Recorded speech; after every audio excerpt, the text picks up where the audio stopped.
What's going on, everybody? Welcome in, welcome in. Ba-ba-da-ba-ba. I'm loving it.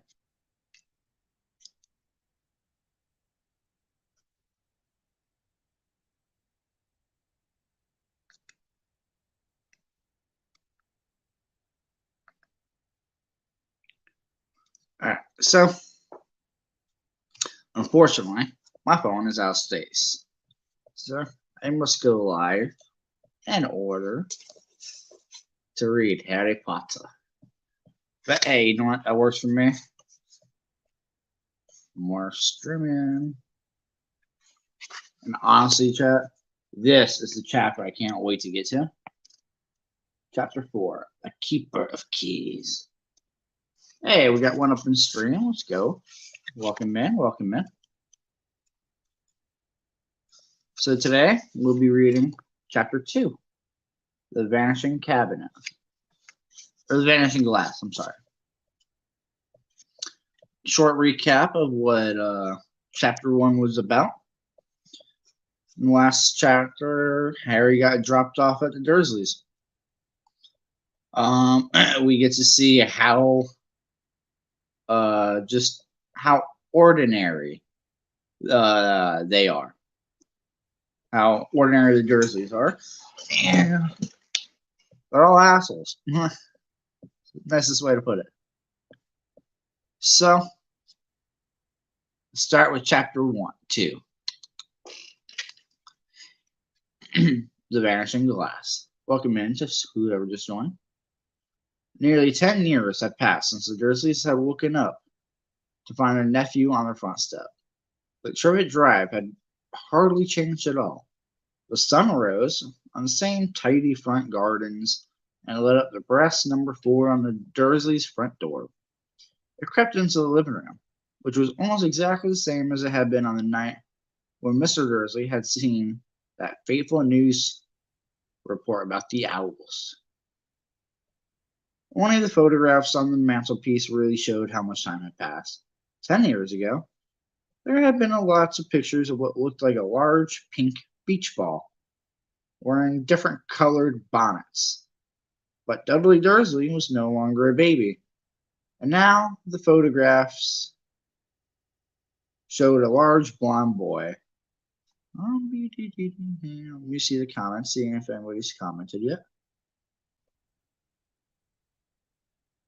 Post comment. Beep, beep, beep, beep, beep, beep.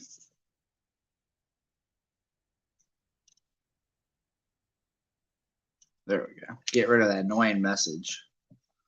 All right. The sun rose on. Now the photograph showed a large blonde boy riding his first bicycle on a carousel at the fair, playing a computer game with his father, being hugged and kissed by his mother. The room held no sign at all that another boy lived in the house, too. Yes, Harry Potter was still there, asleep at the moment, but not for long. His Aunt Petunia was awake, and it was her shrill voice that made the first noise of the day. Up! Get up! Now! Harry woke up with a start. His aunt rapped on the door again. Ah! She screeched. Harry heard her walking toward the kitchen and the sound of the frying pan being put on the stove. He rolled onto his back and tried to remember the dream he had been having. It had been a good one. There had been a flying motorcycle in it. He had this funny feeling that he'd had the same dream before. His aunt was back outside the door. Are you up yet? She demanded. Nearly, said Harry. Well, get a move on. I want you to look after the bacon, and don't you dare let it burn. I want everything to be perfect on Dudley's birthday. Harry groaned. What did you say? His aunt snapped through the door. Nothing, nothing. Dudley's birthday. How could he have forgotten? Harry got slowly out of his bed and started looking for his socks. He found a pair under his bed, and after pulling a spider off one of them, put them on. He was used to spiders because the cupboard under the stairs was full of them. And then that was where he slept. When he was dressed, he went down the hall and into the kitchen. Table was almost hidden beneath all Dudley's birthday presents. It looked as though Dudley had gotten the new computer he wanted. Shout out to the one string. Not to mention the second television and the racing bike. Exactly why Dudley wanted a racing bike was a mystery to Harry, as Dudley was very fat and hated exercise, unless, of course, it involved punching somebody. Dudley's favorite punching bag was Harry, but he couldn't often catch him. Harry didn't look it, but he was very fast. Perhaps that had something to do with living in a dark cupboard, but Harry had always been small and skinny for his age. He looked even smaller and skinnier than he really was because all he had to wear were old clothes of Dudley's, and Dudley was about 4 times bigger than he was. Harry had a thin face, knobbly knees, black hair, and bright green eyes. He wore round glasses together with a lot of Scotch tape because all the times Dudley had punched him on the nose. The only thing Harry liked about his own appearance was a very thin scar on his forehead, shaped like a bolt of lightning. He had had it as long as he could remember. The first question he could ever remember asking his Aunt Petunia was how he had gotten it. And the car crashed where your parents died, she had said. And don't ask questions. Don't ask questions, huh? That was the first rule for a quiet life with the Dursleys. Uncle Vernon entered the kitchen as Harry was turning over the bacon. Comb your hair, he barked, by the way of morning reading. About once a week, Uncle Vernon looked over the top of his newspaper and shouted that Harry needed a haircut. Harry must have had more haircuts than the rest of the boys in his class put together, but it made no difference. His hair simply grew that way, all over the place. Harry was frying eggs by the time Dudley arrived in the kitchen with his mother. Dudley looked a lot like Uncle Vernon. He had a large pink face, not much a neck, small, watery blue eyes, and thick blonde hair that lay smoothly on his thick, fat head. Aunt Petunia often said Dudley looked like a baby angel. Harry often said that Dudley looked like a pigman in a wig. Not too far off, Eddie, my boy. Not too far off. Harry put the plates of egg and bacon on the table, which was difficult as there wasn't much room. Dudley, meanwhile, was counting his presents. His face fell. 36, he said, looking up at his mother and father. That's 2 less than last year. Darling, you haven't counted Aunt March's present, see? It's here under the big one from Mommy and Daddy. All right, 37 then, said Dudley, going red in the face. Harry, who could see a huge Dudley tantrum coming on, began wolfing down his bacon as fast as possible in case Dudley turned the table over. Aunt Petunia obviously scented danger too, because she said quickly, "And we'll bake you another 2 presents while we're out today. How's that, Pumpkin?" 2 more presents. That's all right. Dudley thought for a minute. It looked like hard work. Finally, he said slowly, "So I'll have 39 sweetums," said Aunt Petunia. Oh, Dudley sat down heavily and grabbed the nearest partial. All right, then. Uncle Vernon chuckled. Little type wants his money worth, just like his father. Attaboy, Dudley. He ruffled Dudley's hair.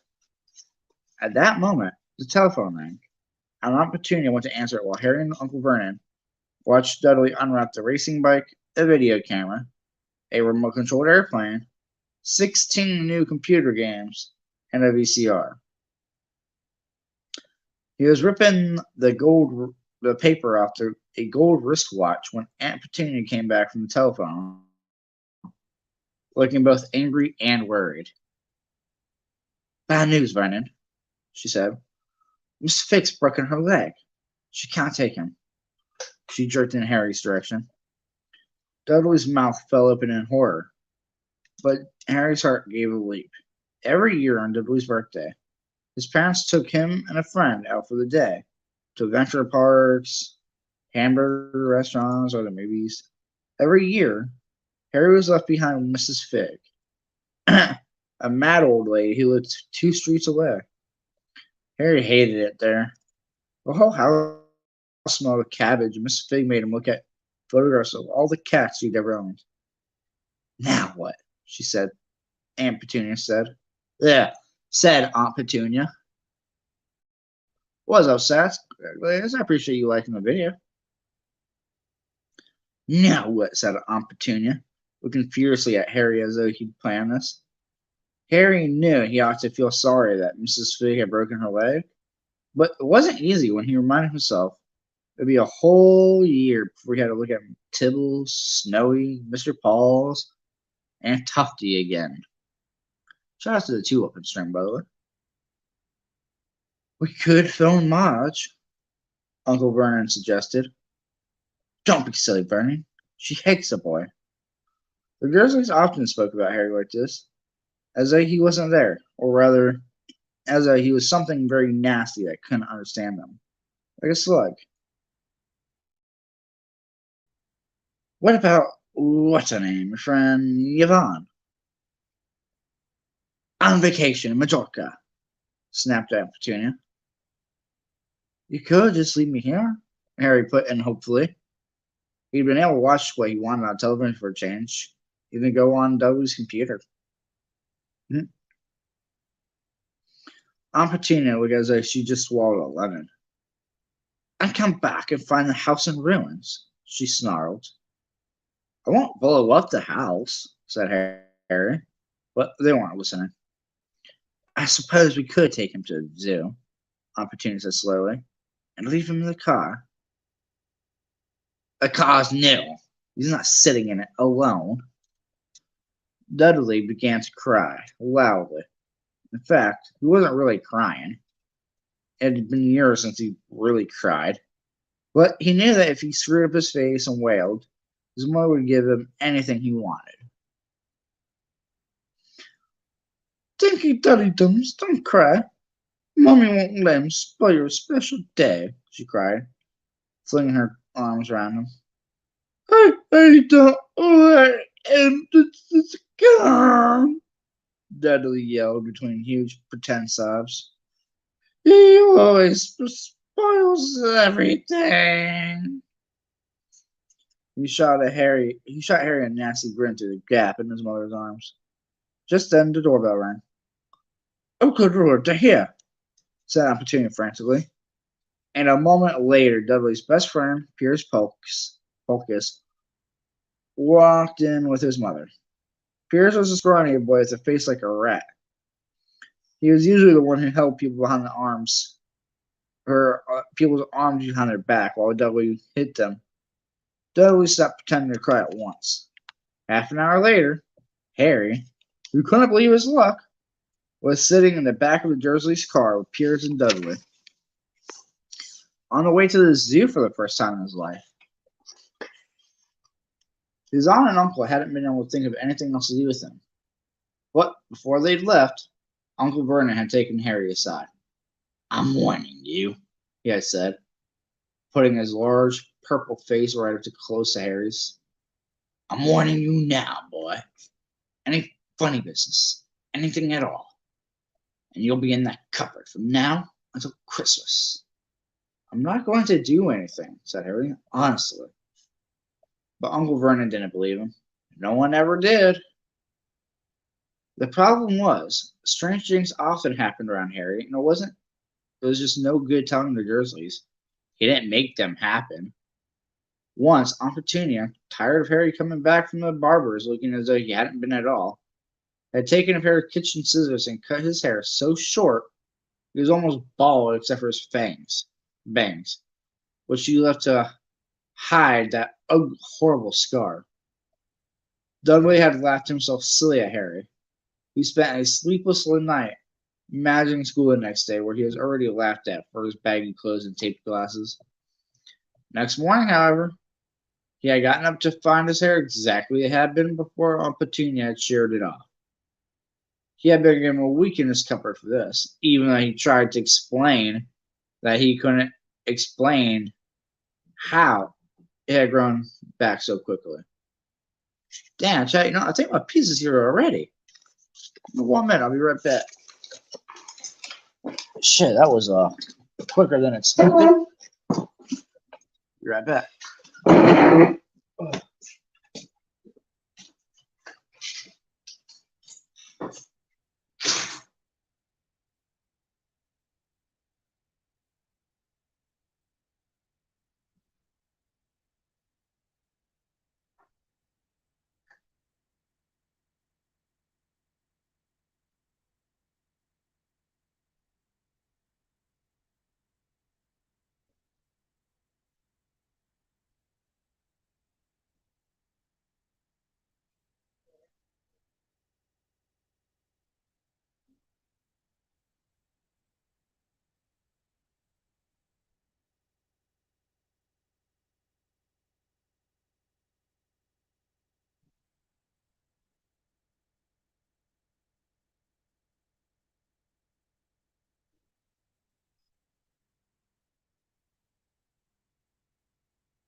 Alright. What's up, MC? Happy Friday.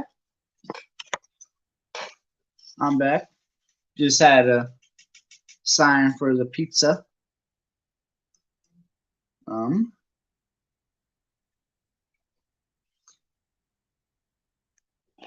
MC, I hear that, my brother. Cheers.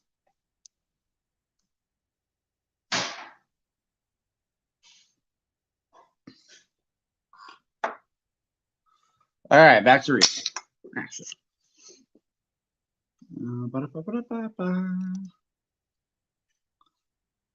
Next morning, however, he had gotten up to find his hair exactly as it had been before Aunt Petunia had sheared it off.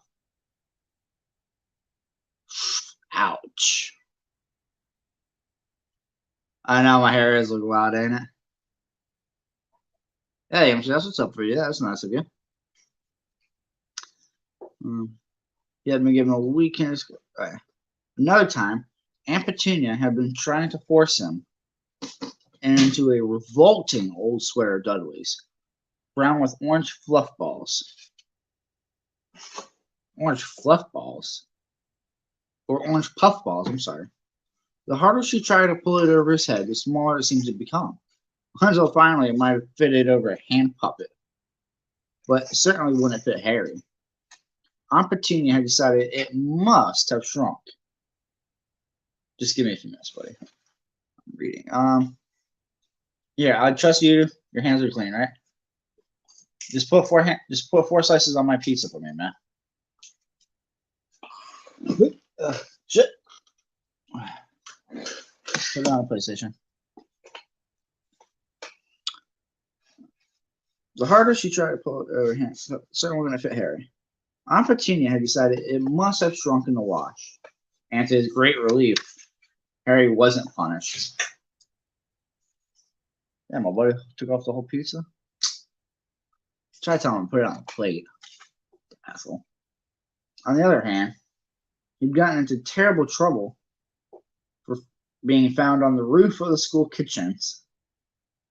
Dudley's gang had been chasing him as usual when, as much to Harry's surprise as anyone else's, there he was sitting on the chimney. The Dursleys had received a very angry letter from Harry's headmistress telling them Harry had been climbing school buildings. But all he tried to do, as he shouted at Uncle Vernon through the locked door of his cupboard, was jump behind the big trash cans outside the kitchen doors. Harry supposed that the wind must have caught him in the mid-jump. But today, nothing was going to go wrong. It was even worth being with Dudley and Pierce to be spending the day somewhere that wasn't in school, his cupboard, or Mrs. Figg's cabbage-smelling living room. Hey, shots at 3, by the way. While he drove, Uncle Vernon complained to Aunt Petunia. He liked to complain about things. People at work, Harry at the council, Harry at the bank, and Harry were just a few of his favorite subjects.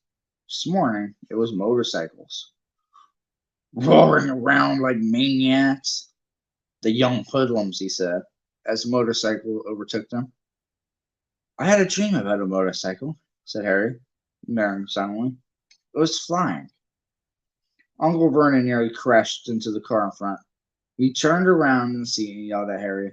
His face was like a gigantic beet with a mustache. Motorcycles don't fly! Dudley and Piers sniggered. I know they don't. It was only a dream. But he wished he hadn't said anything.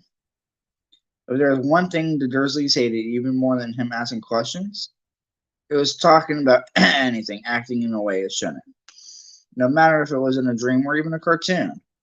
They seemed to think he might get dangerous ideas. It was a very sunny Saturday, and the zoo was crowded with families.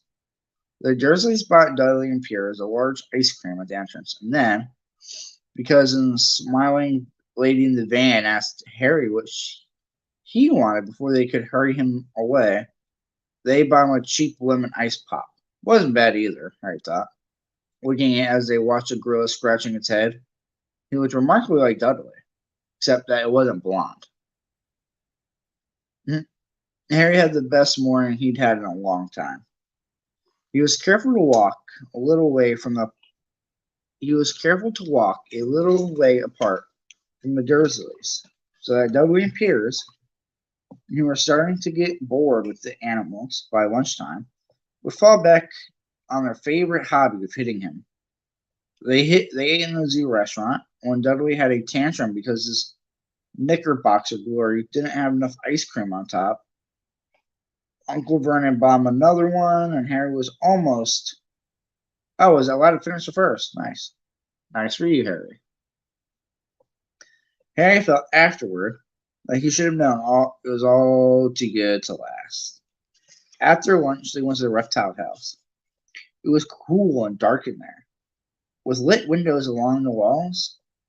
Behind the glass, all sorts of lizards and snakes were crawling and slithering over bits of wood and stone. Dudley and Piers wanted to see huge poisonous cobras and stick man-crushing. Oh yeah, that was cool. And man-crushing pythons. Dudley quickly found the largest snake in the place. It could have wrapped its body twice around Uncle Vernon's car and crushed it into a trash can. But at that moment, it didn't look it in the mood. In fact, it was fast asleep.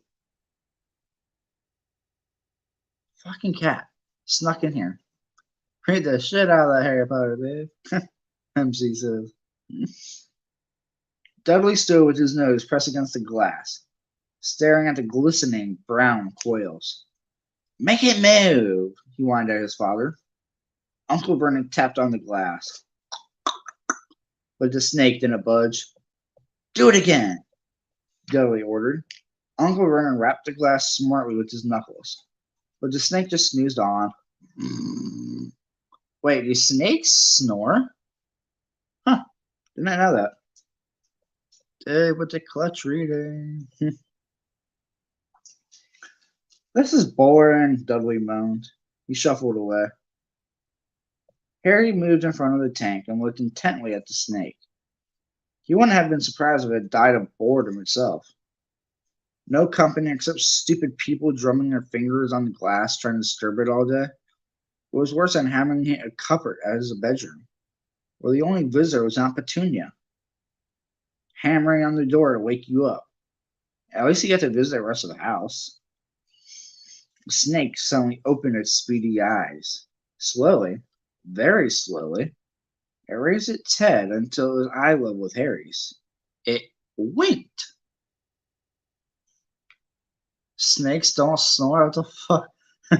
They do breathe hard though sometimes. Good to know. Hey, I didn't know. Like, look, it's what it says it in the book. That it was snoring. Just saying. And then it winked. Harry stared. Then he looked quickly around to see if anyone was watching. But he weren't. He looked back at the snake and winked too. Hey, so that's the 4-up string. Let's go. Harry stared. Then he quickly looked quickly around to see if anyone was watching. They weren't. He looked back at the snake and winked too. The snake jerked its head toward Uncle Vernon Dudley, and then raised its eyes to the ceiling. It gave Harry a look that said quite plainly, I get that all the time. Snakes don't, so they much but wiggle and eat, bite, and strange food and poop. Huh. I know, Harry murmured through the glass, though he wasn't sure if the snake could hear him. It must be really annoying. The snake nodded vigorously. Where do you come from anyways? Harry asked. The snake jabbed his tail at the sign next to the glass. Harry peered at it. Boa constrictor, Brazil. Was it nice there? The boa constrictor jabbed its tail at the sign again, and Harry read on. This specimen was bred in the zoo. Oh, I see. So you've never been to Brazil? As the snake shook its head, a defining shout came behind Harry and made both of them jump. Dudley! Mr. Dudley! Come and look at the snake! You won't believe what it's doing! All in caps. Strange poop. Hey, Amber!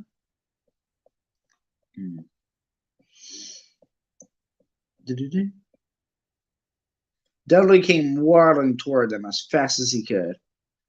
Out of the way, you, he said, punching Harry in the ribs. Caught by surprise, Harry fell hard on the concrete floor.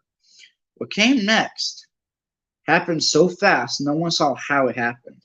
1 second, he and Dudley were leaning right up against the glass.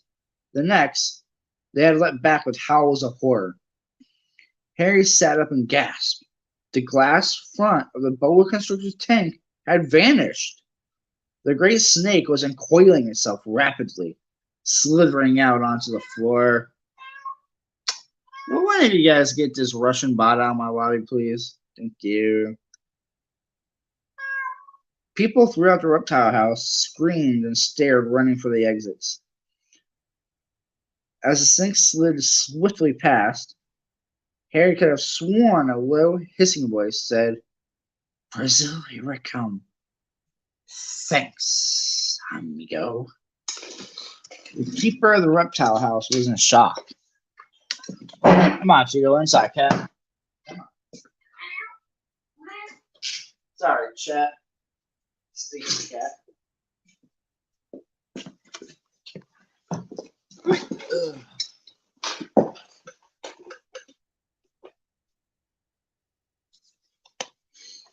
I had to let the cat back in. It was starting to meow. It was starting to annoy me. But the glass, he kept on saying. Where did the glass go? The zoo director himself made Aunt Petunia a cup of strong, sweet tea while he apologized over and over again. Piers and Dudley could only gibber. As far as Harry had seen, Snake hadn't done anything except snap playfully at her heroes as they had passed. But by the time they were all back in Uncle Vernon's car, Dudley was telling him how it had nearly bitten off his leg, while Piers was swearing and had tried to squeeze him to death. But worst of all, for Harry at least, was Piers calming down enough to say Harry was talking to it. Want you, Harry? Uncle Vernon waited until Piers was safely out of the house before starting at Harry. He was so angry he could hardly speak. He managed to say, "Ah,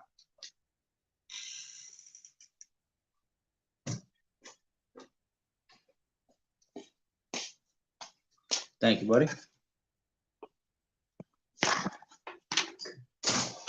Pizza time, chat. Pizza time."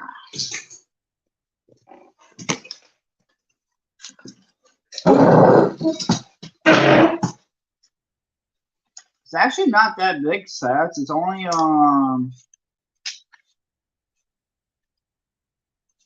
let's see,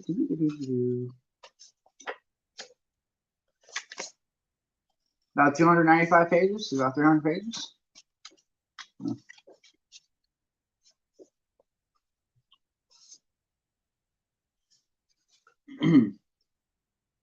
Go, copper, stay, no meals.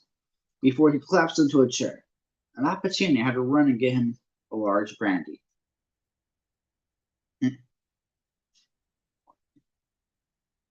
Large brandy. Harry lay in his dark cupboard much later, wishing he had a watch. He didn't know what time it was, and he couldn't be sure the Dursleys were asleep yet. Until they were, he couldn't risk sneaking into the kitchen for some food. He'd lived with the Dursleys almost 10 years. 10 miserable years. As long as he could remember. Ever since he'd been a baby and his parents had died in that car crash. He couldn't remember being in the car with his parents when his parents had died. Sometimes, when he strained his memory during long hours in the cupboard, he came up with a strange vision. A blinding flash of green light, and a burning pain in his forehead. Then, this, he supposed, was the crash that he couldn't imagine all where the green light was from. He couldn't remember his parents at all. His aunt and uncle never spoke about them. And of course, he was forbidden to ask questions. There was no photographs of them in the house. When he had been younger, Harry had dreamed and dreamed of some unknown relation coming to take him away. But it had never happened. The Dursleys were his only family. Yet sometimes he thought, or maybe hoped, that strangers in the street would seem to know him. Very strange strangers they were too. Tiny man in a violet hat had bowed to him once while out shopping with Aunt Petunia and Dudley. After asking Harry furiously if he knew the man, Aunt Petunia had rushed him out of the shop without buying anything. A wild-looking old man, dressed in all green, had waved merrily at him once on a bus. A bald man in a very long purple coat had actually shaken his hand in the street the other day, and then walked away without a word. The weirdest thing about all these people was they seemed to vanish the second Harry tried to get a closer look. At school, Harry had no one. Everybody knew that Dudley's gang hated that odd Harry Potter in his baggy old clothes and broken glasses, and nobody liked to disagree with Dudley's gang. All right, chat. So that was the end of chapter 2. Shit. What do y'all say? Y'all want a third chapter? Comment real quick. Let me know. I'm down to still read more for you guys.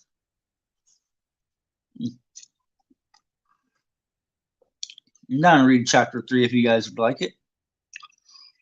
But let's see what chat says.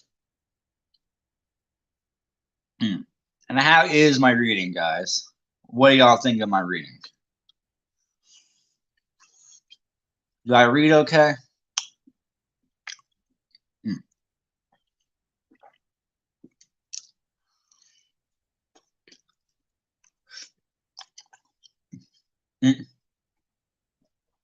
have no preference, huh?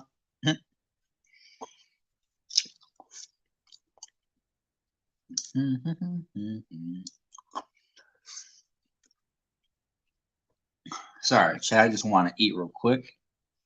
Get one slice of pizza maybe before I continue reading. I told you your eating isn't bad.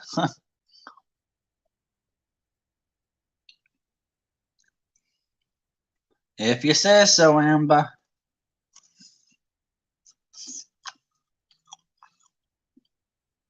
Oh. Damn, this pizza is fucking good, y'all. Pizza Hut for the win.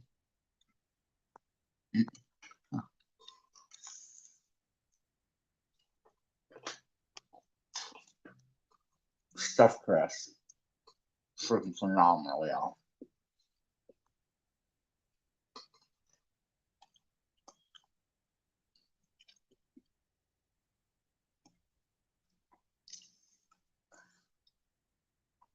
What is ASMR? So stats.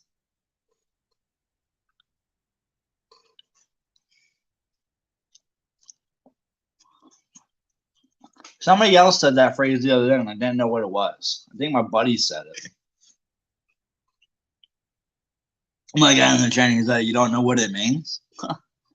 I'm like, no, I don't know what it means. But he didn't explain it to me either.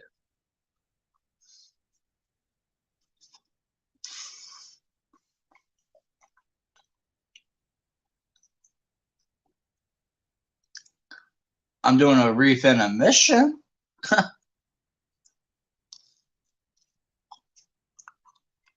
But nah, Sass, man, I smoked 2 nice fat blunts before I started reading to you, my guy. So I'm feeling pretty good right now.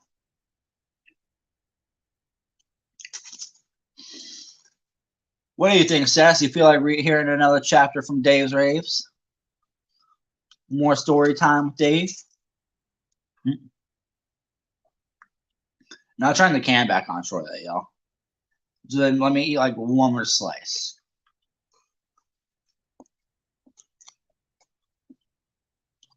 And hopefully y'all can't hear chewing too badly.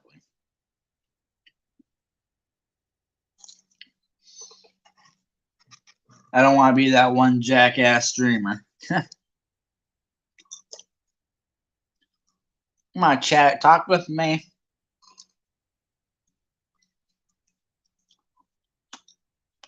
I don't want to sound stupid for talking to nobody. Well, I got 3 in stream.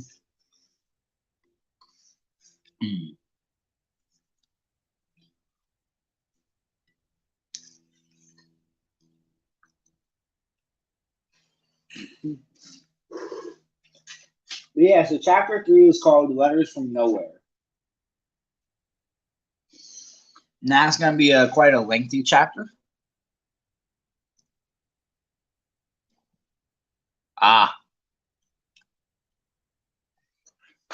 Starbucks. Yummy, Amber. What'd you get from Starbucks?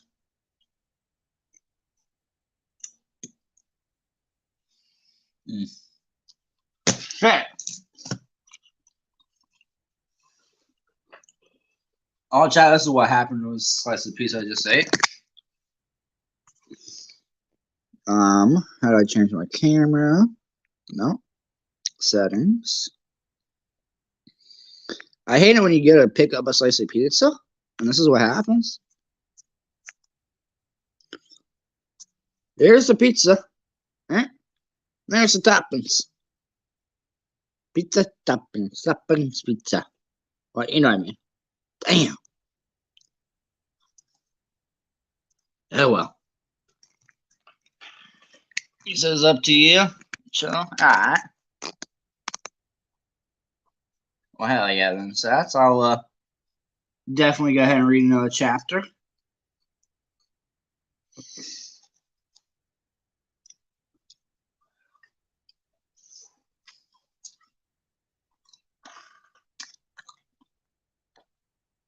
But hey, shout out to the 2 up in stream, 3 up in stream.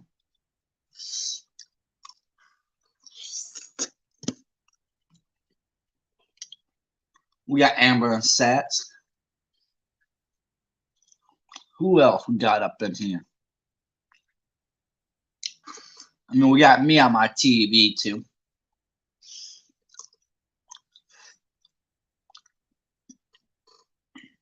That's how I was originally going to read comments.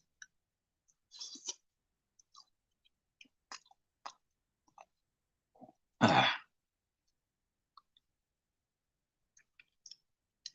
right, chat. Just 2 more minutes. Just give me 2 more minutes, and we will get back to reading.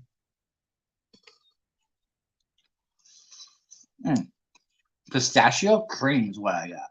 Sorry, it took me so long to remember. No, that's fine. It actually sounds like an interesting combination. So, chat, I do have good news. I talked to the apartment complex today, and me and my guy in the chair, we did get approved for the apartment. So now we just gotta wait for an opening. So, and I just filed taxes too. So I'll be ready to have the money when they call us to be moving in. Well, me and my buddy both have money to get in and go. So, thank you, Amber. Yeah, it'll definitely be nice having my own spot with my buddy.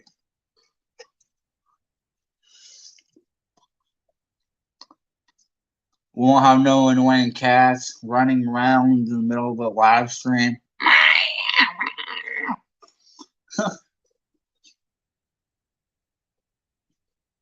I'm telling you, once I get this my own apartment, y'all, shit's gonna be looking a whole lot better.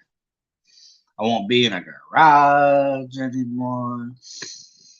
I'll actually be able to have the heat on when I get cold.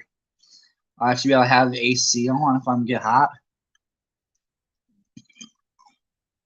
It's gonna be so nice. Yeah, what's up, Bim? How's it going, buddy? Shout out to the 4 up in the stream.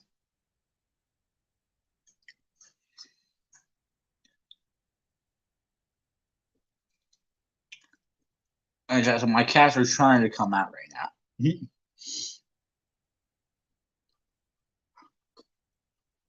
The cat with the 7 toes, the one I saw like Pookie. He's always trying to open my door. He always likes ice too. It's weird for a cat.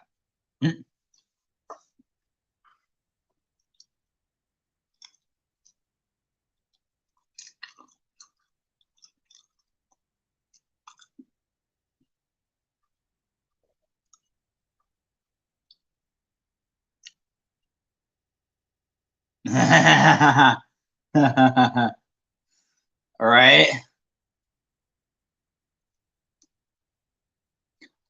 Nah, sad, bro. This is I've been living with him for almost a year now. He's been living on my couch for like a year.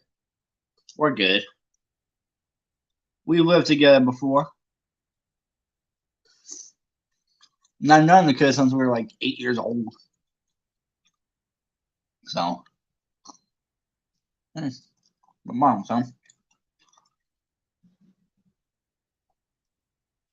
I promise you, I'm done with this last slice of pizza. I'll be reading. Facecam will be back on. Unless you guys want me to hide my ugly face, I can leave the camera off for y'all.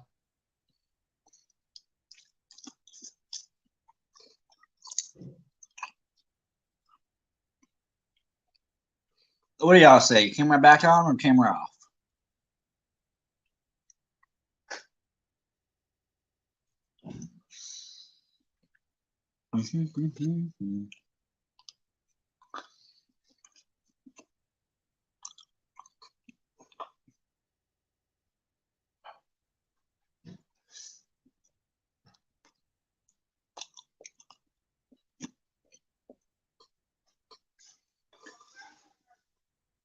All right, shout out to the 4 and everybody, get ready for chapter 3, Letters from Nowhere.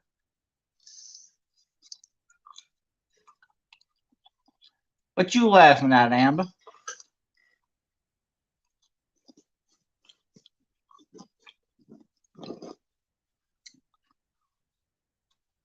I think that laughter means to leave my face cam off.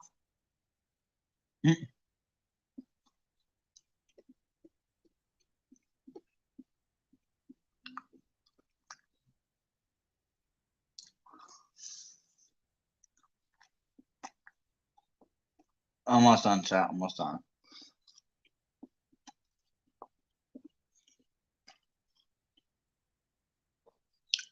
On. All right. All right. What's up, Timmy?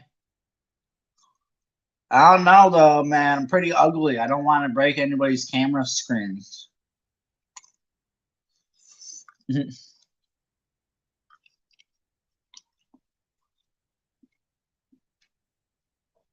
don't even give suggestions, she says. Oh. That's a joke.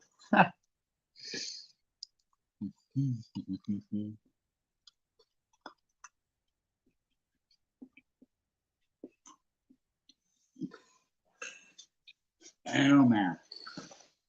I'll tell you what, that's reading stoned definitely makes it funner. Makes it more fun.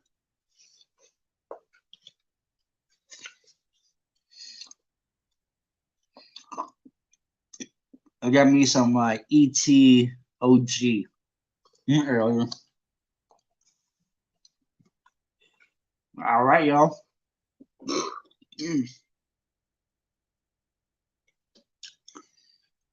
As soon as I go grab some water real quick, my face cam will be back on. So give me about another 1 minute, chat, and we will be back in business. Whoa, whoa, whoa, whoa.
Yeah.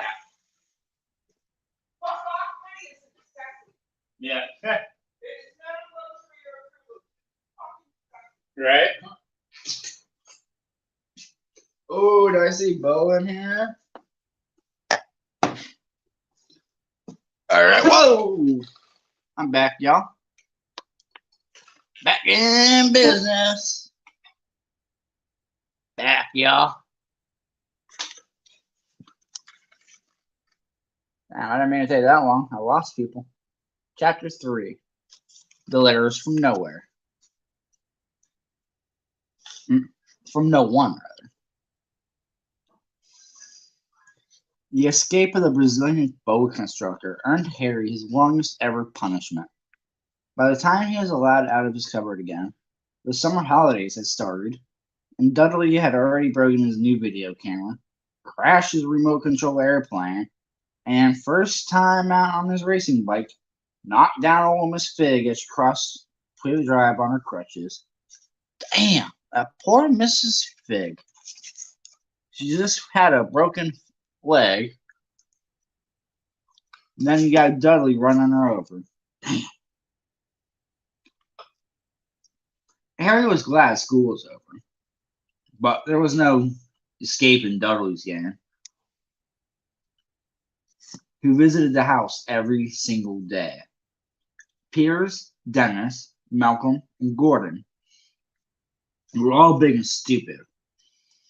But as Dudley was the biggest and stupidest of the lot, he was the leader. The rest of them were all quite happy to join in Dudley's favorite sport, Harry hunting. Chapter 3.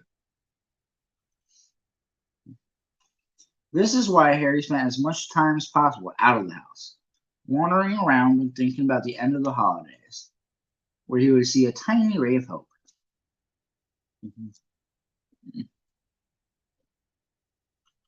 When September came, he would be going off to secondary school. And for the first time in his life, he wouldn't be with Dudley. Dudley had been accepted at Uncle Vernon's old private school, Smeltings. Pierce Polkus was going there too. Harry, on the other hand, was going to Stonewall High, the local public school. Dudley thought this was very funny. Okay, hold up. First off, let's just say this. Public schools? Ain't nothing wrong with public schools. All you little rich school people? That's what I got to say to you, good sirs and misses. Saying. That's all I got to say.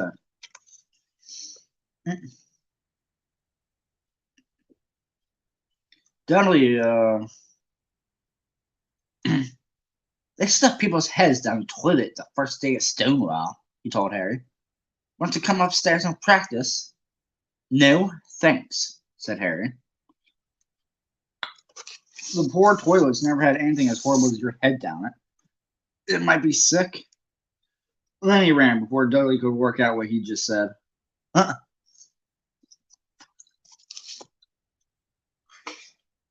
I know, imagine eating and reading at the same time. I know, but I'm still hungry.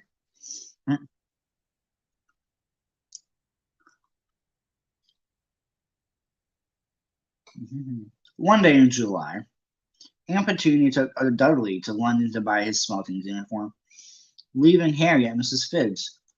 Miss Fig wasn't as bad as usual. Turned out she broke one of her legs tripping over one of her cats, and she didn't seem quite as fond as them as before. She let Harry watch television and gave him a bit of chocolate cake that tasted as though she'd had it for several years. That evening, Dudley paraded around the living room for the family in his brand new blue uniform. That's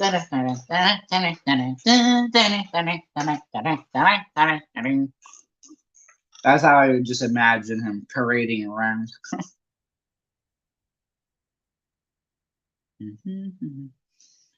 That evening, Smelting's boys wore maroon tailcoats, orange knickerbockers, and flat straw hats called boaters. They also carried knobby sticks used for hitting each other while the teachers weren't looking. This was supposed to be good training for later life. As he looked at Dudley in his new knickerbockers, Uncle Vernon said gruffly that it was the proudest moment of his life.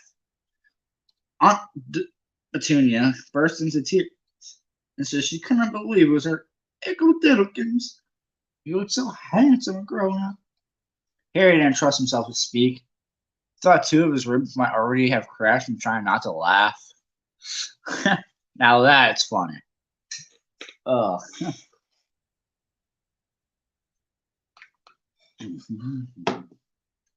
Oh. Are y'all laughing at my imitation of somebody parading around?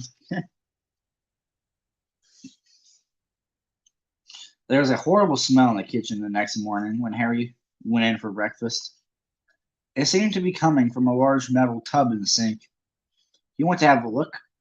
The tub was full of what looked like dirty rags swimming in gray water. Well, what's this? He asked Aunt Petunia. Her lips tightened, as they always did if he dared ask a question. Your new school uniform, she said.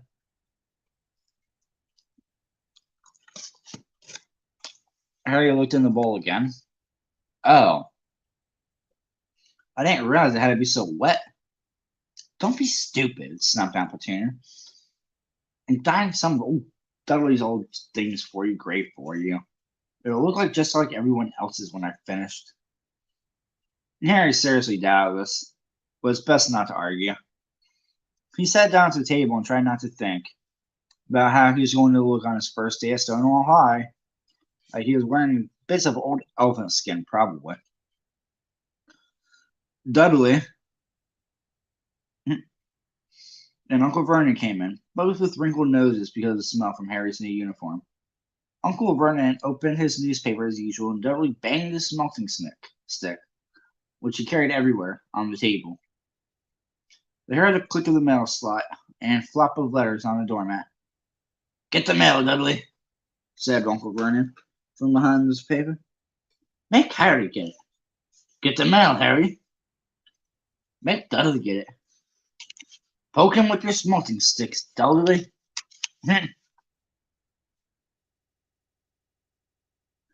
ASMR reading videos with a big gulp. And a read-along session. Harry dodged the smelting stick and went to get the mail. 3 things lay on the doormat. A postcard from Uncle Vernon's sister, Marge, who was vacationing on the Isle of Wight, spelled W-I-G-H-T, so maybe White. A brown envelope that looked like a bill, and a letter for Harry. Harry picked it up and stared at it, his heart twanging like a giant elastic band. No one ever in his whole life had written to him. Who would? He had no friends, no other relatives. He didn't belong to the library, so he'd never even get rude notes asking for books back. Yet here it was, a letter addressed so plainly there could be no mistake. Mr. H. Potter, the cupboard under the stairs, 4 Privet Drive, Willowingen, Surrey.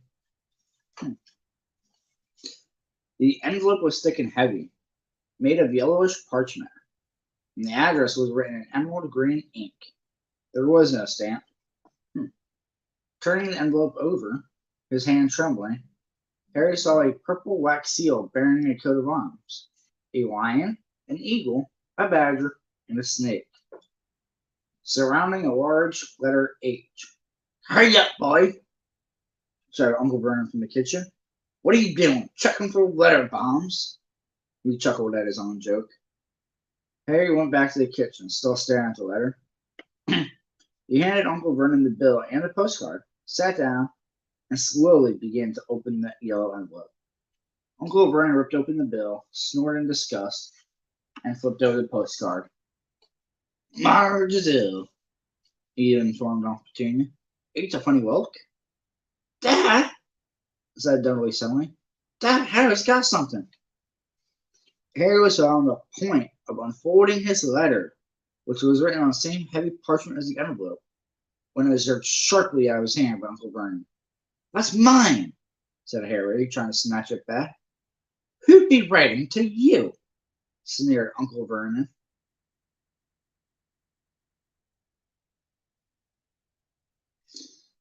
He's gonna get 1 million views for every mouthful of pizza. Dave can read, that's news. Haha, clap, bite me. Shaking the letter envelope open with one hand and glancing at it. His face went from red to green faster than a set of traffic lights. And it didn't stop there. Within seconds, it was grayish white. It was a grayish white of oat porridge. Petunia, he gasped. Dudley tried to grab the letter to read it, but Uncle Vernon held it out of his high reach. But Dudley tried to grab the letter to read it, but Uncle Vernon held it high out of his reach. Aunt Petunia took it curiously and read the first line. For a moment, it looked as she might faint. She clutched her throat and made a choking noise. Vernon! Oh my goodness, Vernon!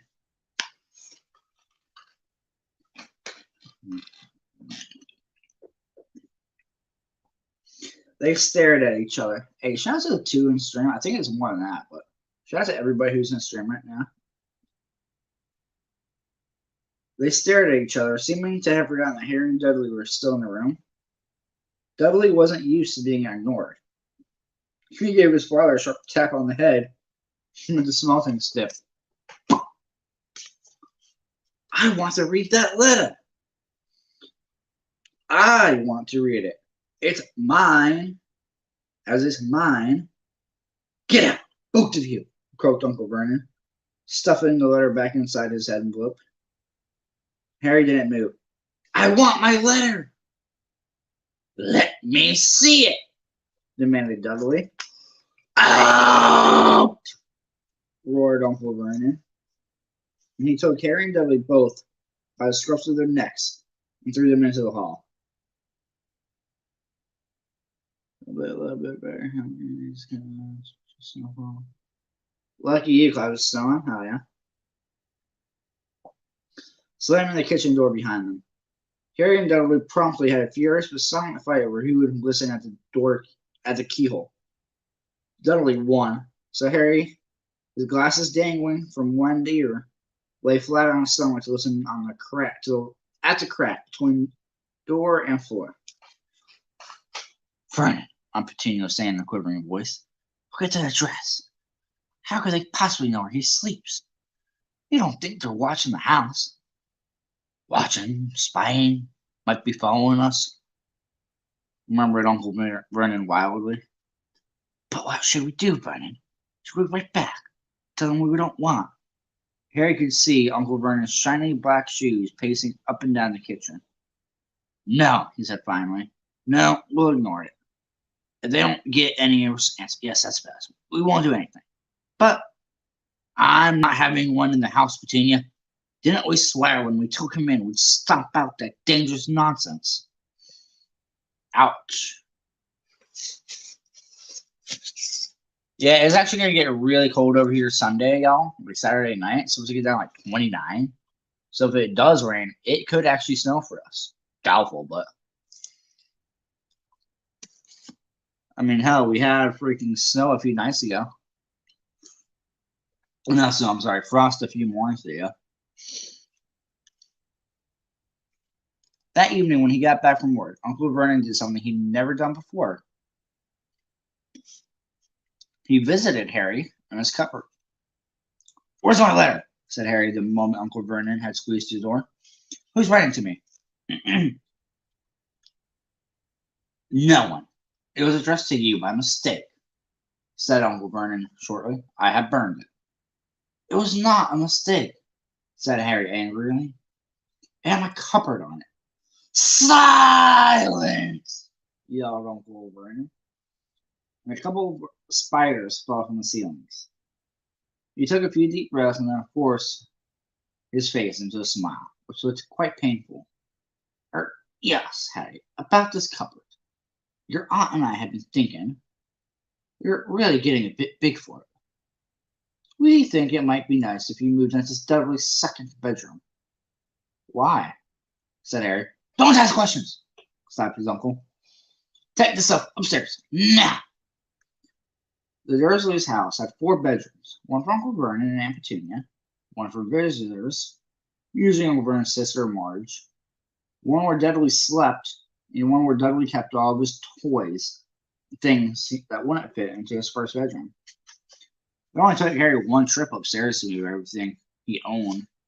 from the cupboard to his room. He sat down on the bed and stared around him.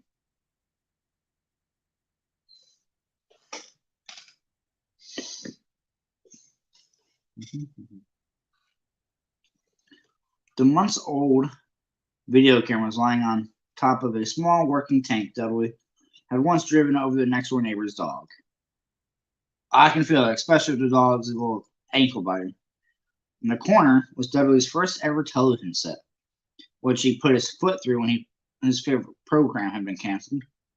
There was a large birdcage, which once had held a parrot that Dudley had swapped at school for a rail rifle,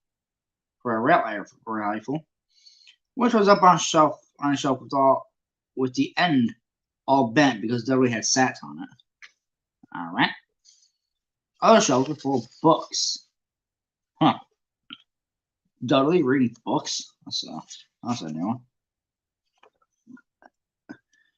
They were the only things in the room that looked as though they'd never been touched.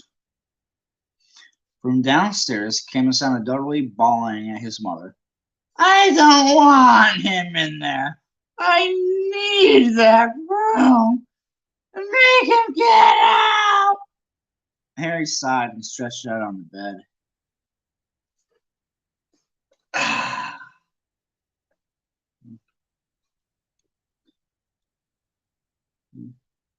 Yesterday, he'd have given anything to be up here.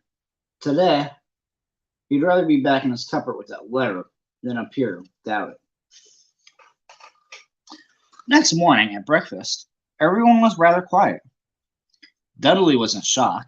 He'd screamed, whacked his father with the smelting stick, been sick on purpose, kicked his mother, and thrown his torches through the greenhouse roof.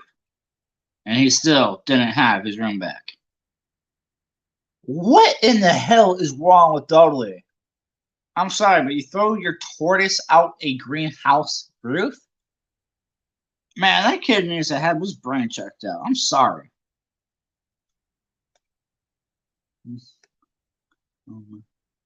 Harry was thinking about this time yesterday and was bitterly wishing he'd opened that letter in the hall. Uncle Vernon and Aunt Petunia kept on looking at each other darkly. When the mail arrived, Uncle Vernon, who seemed trying to be nice to Harry, made Dudley go get it. They heard him banging things with the smelting sticks all the way down the hall. Then he shouted, There's another one! Mr. H. Potter! The smartest bedroom for Private Drive! With a strangled cry, Uncle Vernon leapt from his seat and ran down the hall. Harry right behind him. Uncle Vernon had to wrestle Dudley to the ground to get the letter from him, which was made difficult by the fact that Harry had grabbed Uncle Vernon around the neck from behind. After a minute of confused fighting, in which everyone got hit by the smelting stick, Uncle Vernon straightened up, gasping for breath, with Harry's letter clutched in his hand. Ha ha! Victorious! Go to your cupboard in the bedroom. He leaves that hair. Dudley, go. Just go. Harry walked around and around his new room. Someone knew he had moved out of his cupboard, and they seemed to know he hadn't received his first letter. Surely, that meant they'd try again. This time, he'd make sure they didn't fail. He had a plan. The repaired alarm clock rang at 6 o'clock the next morning. Harry turned it off and quickly undressed in silence. He mustn't wake the Dursleys. He stole downstairs without turning on any of the lights. He was going to wait for the postman on the corner of Privet Drive and get the letters for number 4 first. His heart hammered as he crept across the dark hall toward the front door. Arrgh! Harry leapt into the air. He tried it on something big and squishy on the doormat. Something alive!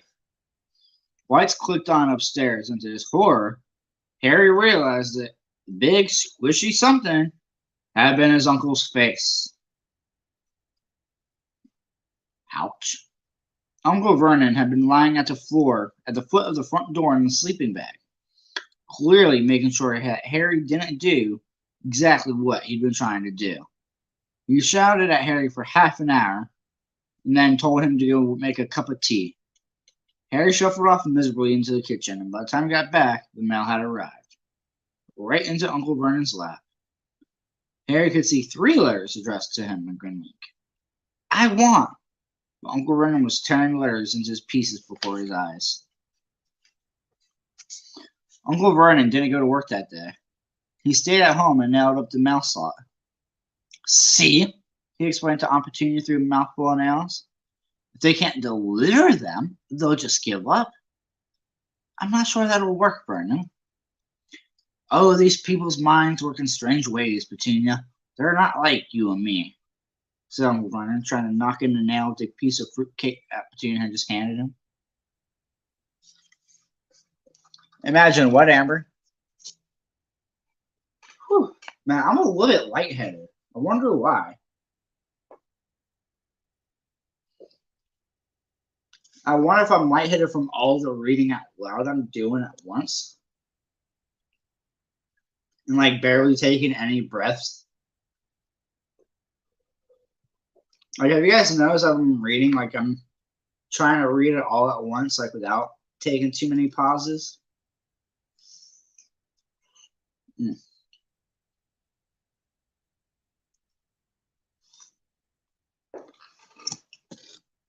Alright, yeah, sorry for that.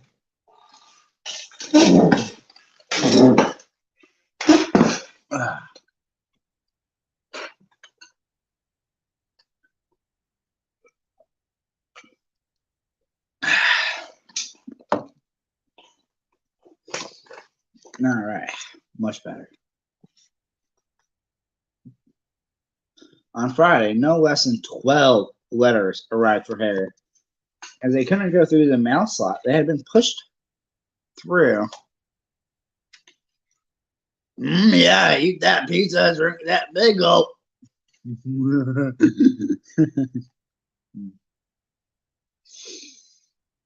On Friday, no less than 12 letters arrived for Harry. As they couldn't go through the mail slot, they had been pushed under the door, slotted through the sides, and a few even forced through a small window in the downtown bathroom. What? Uncle Vernon stayed at home again. After burning all the letters, he got out a hammer and nails and boarded up the cracks around the front and back doors so no one could get out. He hummed tiptoe through the tulips as he worked and jumped out. He jumped at small noises. On Saturday, things began to get out of hand.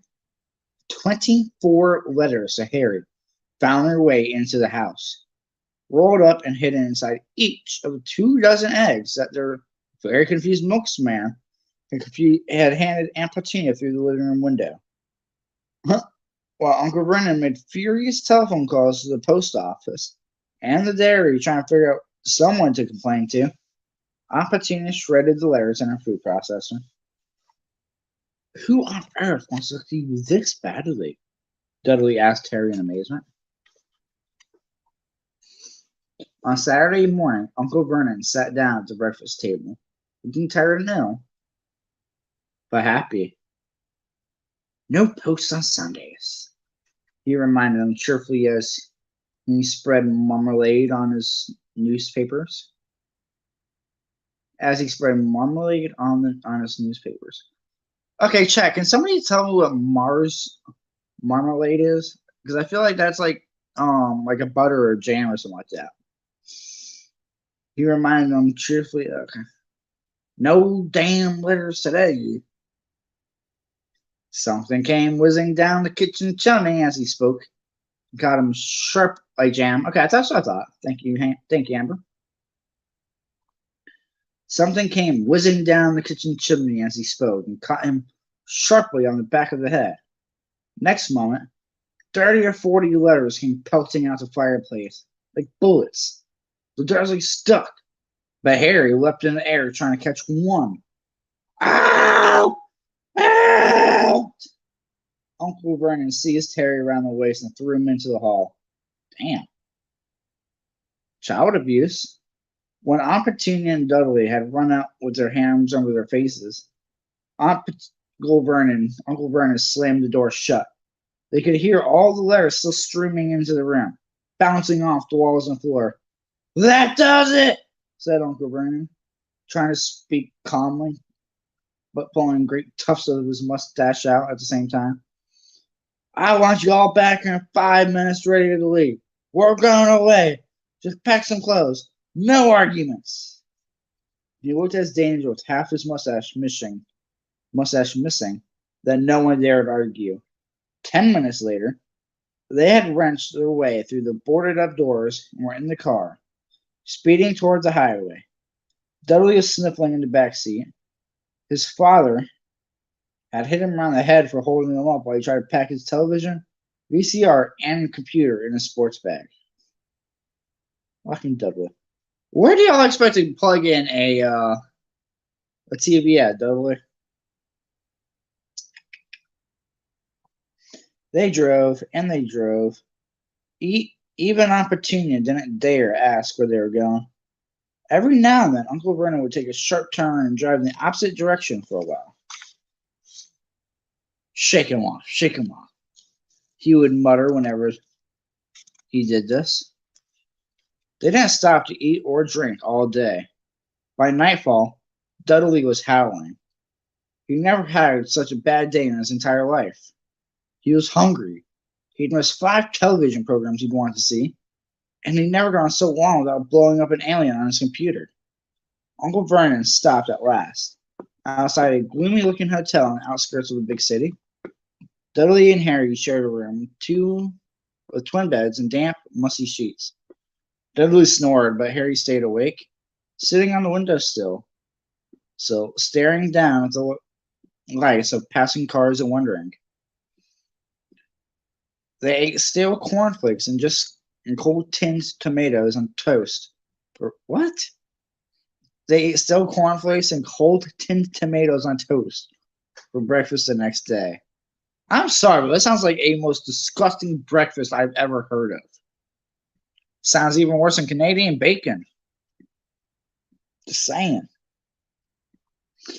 They had just finished when the owner of the hotel came over to their table. "Excuse me, it is one of your Mr. H. Potter, and I got about 100 of these at the front desk." She held up a letter so they could see the red-green ink address. "Mr. H. Potter, room 17, Railview Hotel, Cokeworth." Harry made a grab for the letter, but Uncle Vernon knocked his hands out of the way. The woman stared. "I'll take them," said Uncle Vernon, standing up quickly and following her from the dining room. "Wouldn't it be better just to go home, dear?" "I'd rather just stay hungry, right?" Aunt Petunia suggested timidly. Hours later, but Uncle Vernon didn't seem to hear her. Exactly what he was looking for, none of them knew.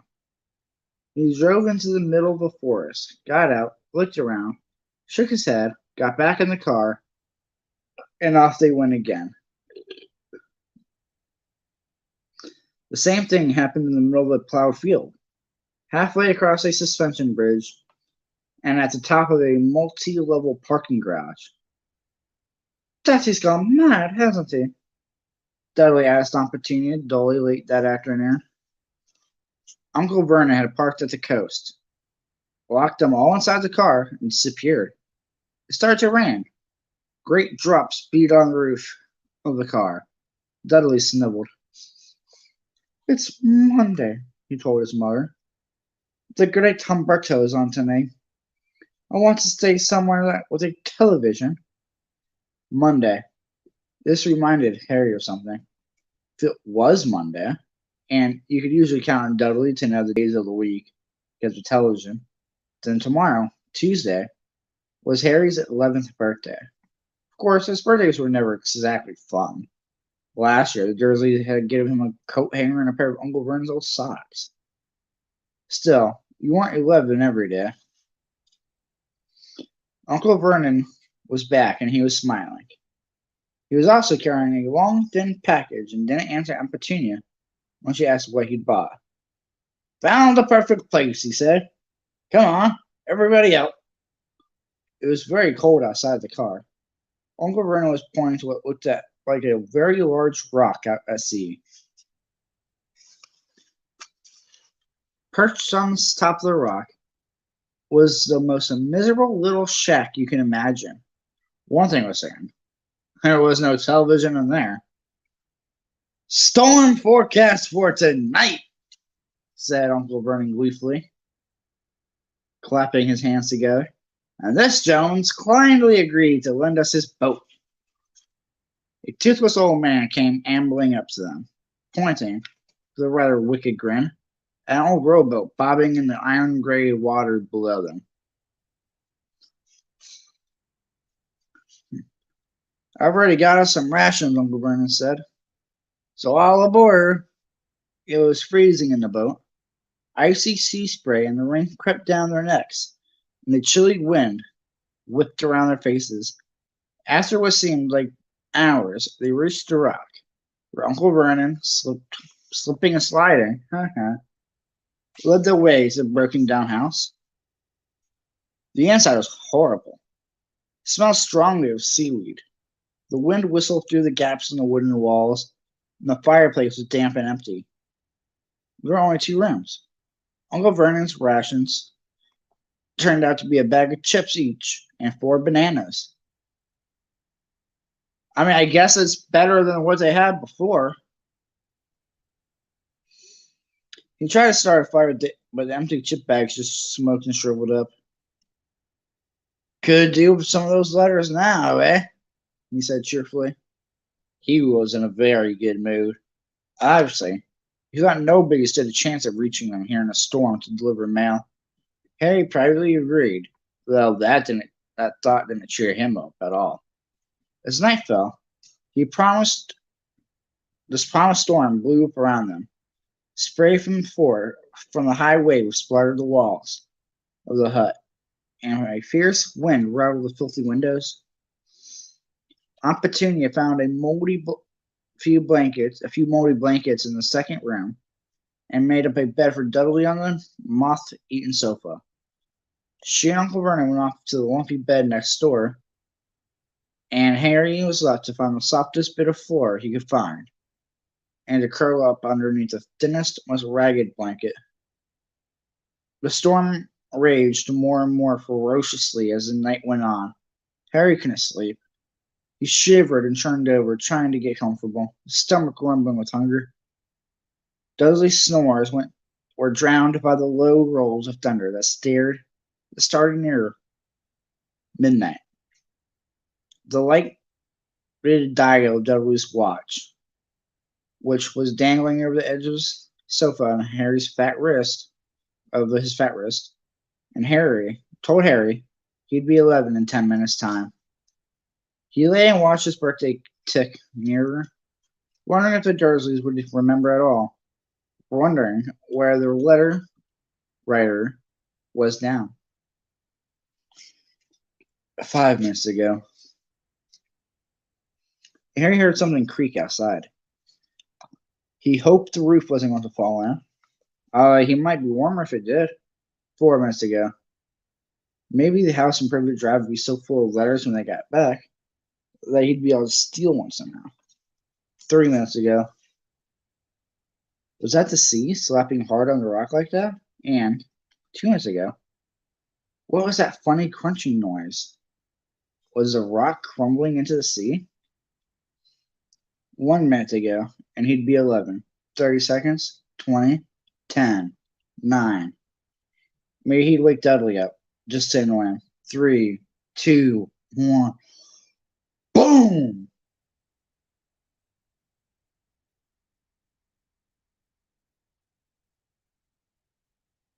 The whole shack shivered, and Harry sat bolt upright, staring at the door. Someone was outside, knocking to come in.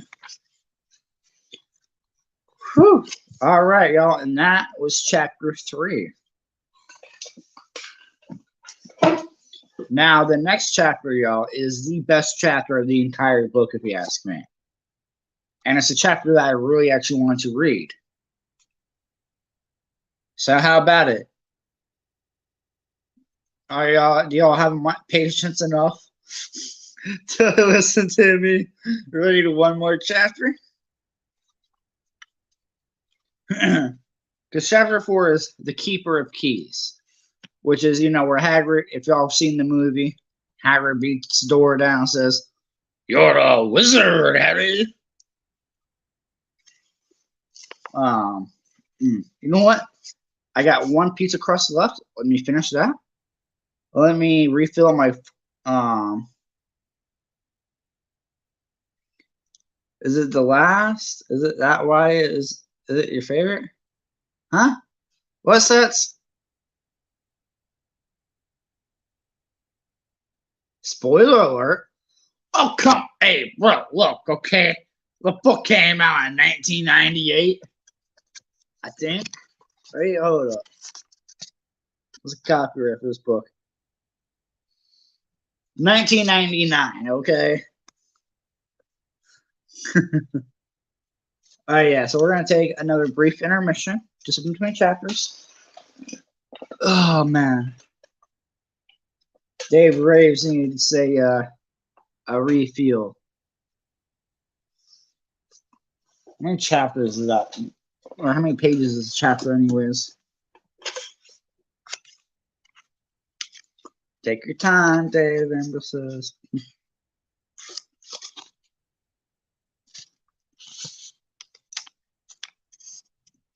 Well, Amber, I just don't want nobody leaving because I'm taking too long.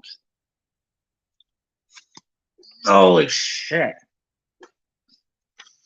All right, y'all. So this is going to be quite a lengthy chapter.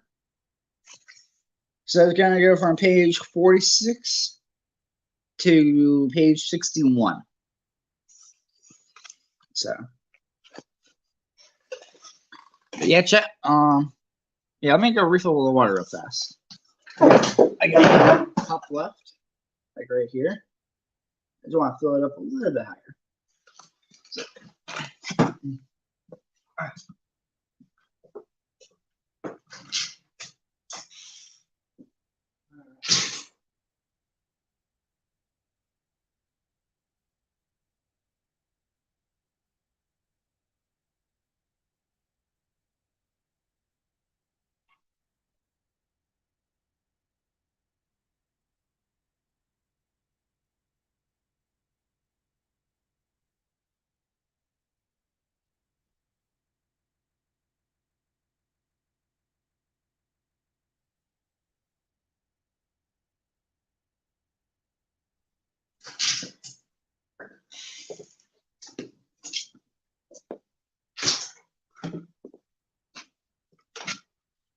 Aye, water.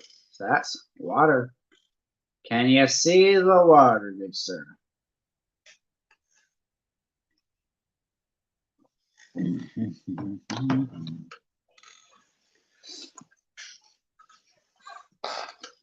a little puff of this real quick.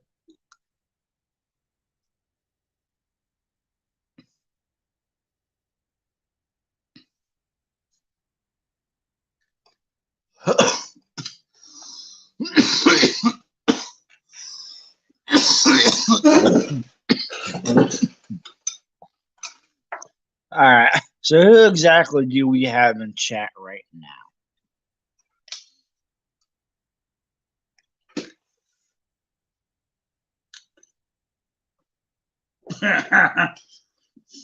Judge said same once. The lady they found it was vodka. Vodka is fucking disgusting, though, without a doubt. Because I'm drinking Popo V vodka. No, let's just say Muffy from Arthur came up with like the perfect term for something that's disgusting. It's called vomitrocious. And that is what vodka is. Vodka in general is just vomitrocious. Amber, what about you? Have you ever watched Arthur on PBS?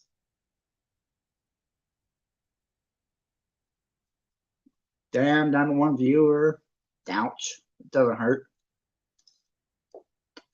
So I'm eating probably. Damn. Mm.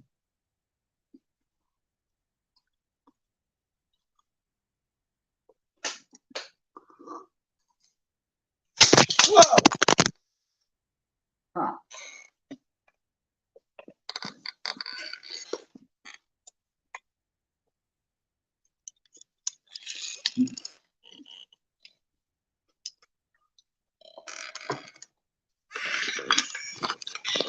Only watched what once, Amber, or twice, Amber?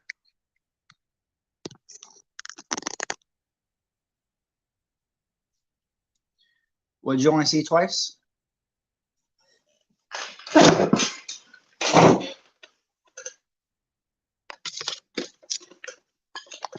All right.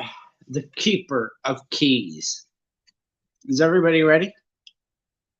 Is everybody ready? Oh, you've only watched Arthur twice? Wow, Amber. Oof. Okay, so are you guys ready in chat for the greatest chapter in the first Harry Potter book? Her eyelids, LOL. Huh. Hmm. All right, chat. Chapter 4. Keeper of Keys.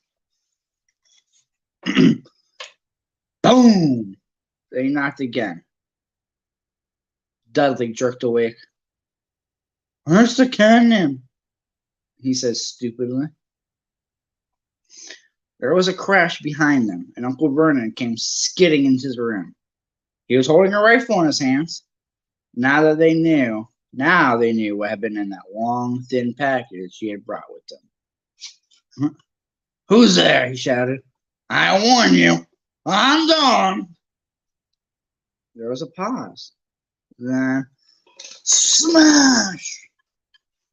The door was hit with such force that it was swung clean off its hinges, and with a deafening crash, landed flat on the floor. A giant of a man was standing in the doorway. His face was almost completely hidden by a long, shaggy mane of hair and a wild, tangled beard. But you can make out his eyes glinting like black beetles under all the hair. The giant squeezed his way into the hut, stooping so that his head just brushed the ceiling. He bent down, picked up the door, and fitted it easily back into the frame.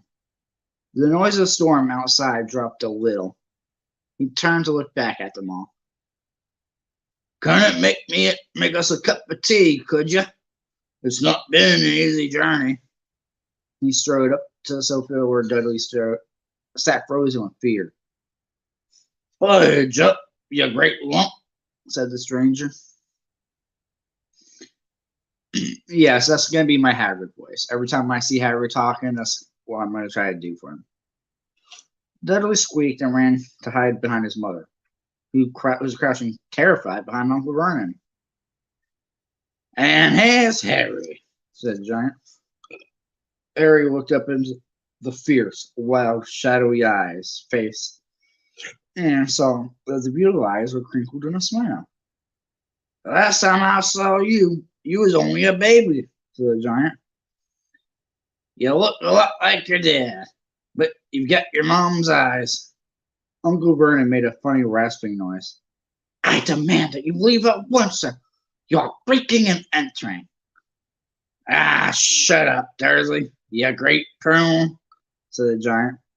He reached back over the sofa, jerked the gun out of Uncle Vernon's hands, bent it into a knife easily as if it had been made of rubber, and threw it in a corner over the room, into a corner of the room. Uncle Vernon made another funny noise, like a mouse being trodden on. Anyway, Harry, said the giant, turning his back on the Dursleys, a very happy birthday to you. Got something for you. Here. Might have sat on at some point, but it'll taste all right. From an inside pocket of his black overcoat, He pulled a squashed box. Harry opened with trembling fingers. Inside was a large, sticky chocolate cake with "Happy Birthday, Harry" written on in a green icing. Oh, that's nice of Hagrid. Harry looked up at the giant. He meant to say thank you, but the words got lost on the way to his mouth. And what he said instead was, "Who are you?" The giant chuckled.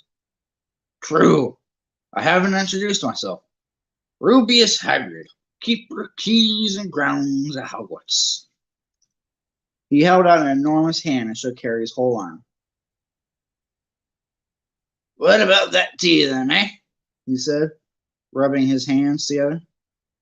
"I'd say no. There's something stronger if you've got it in mind."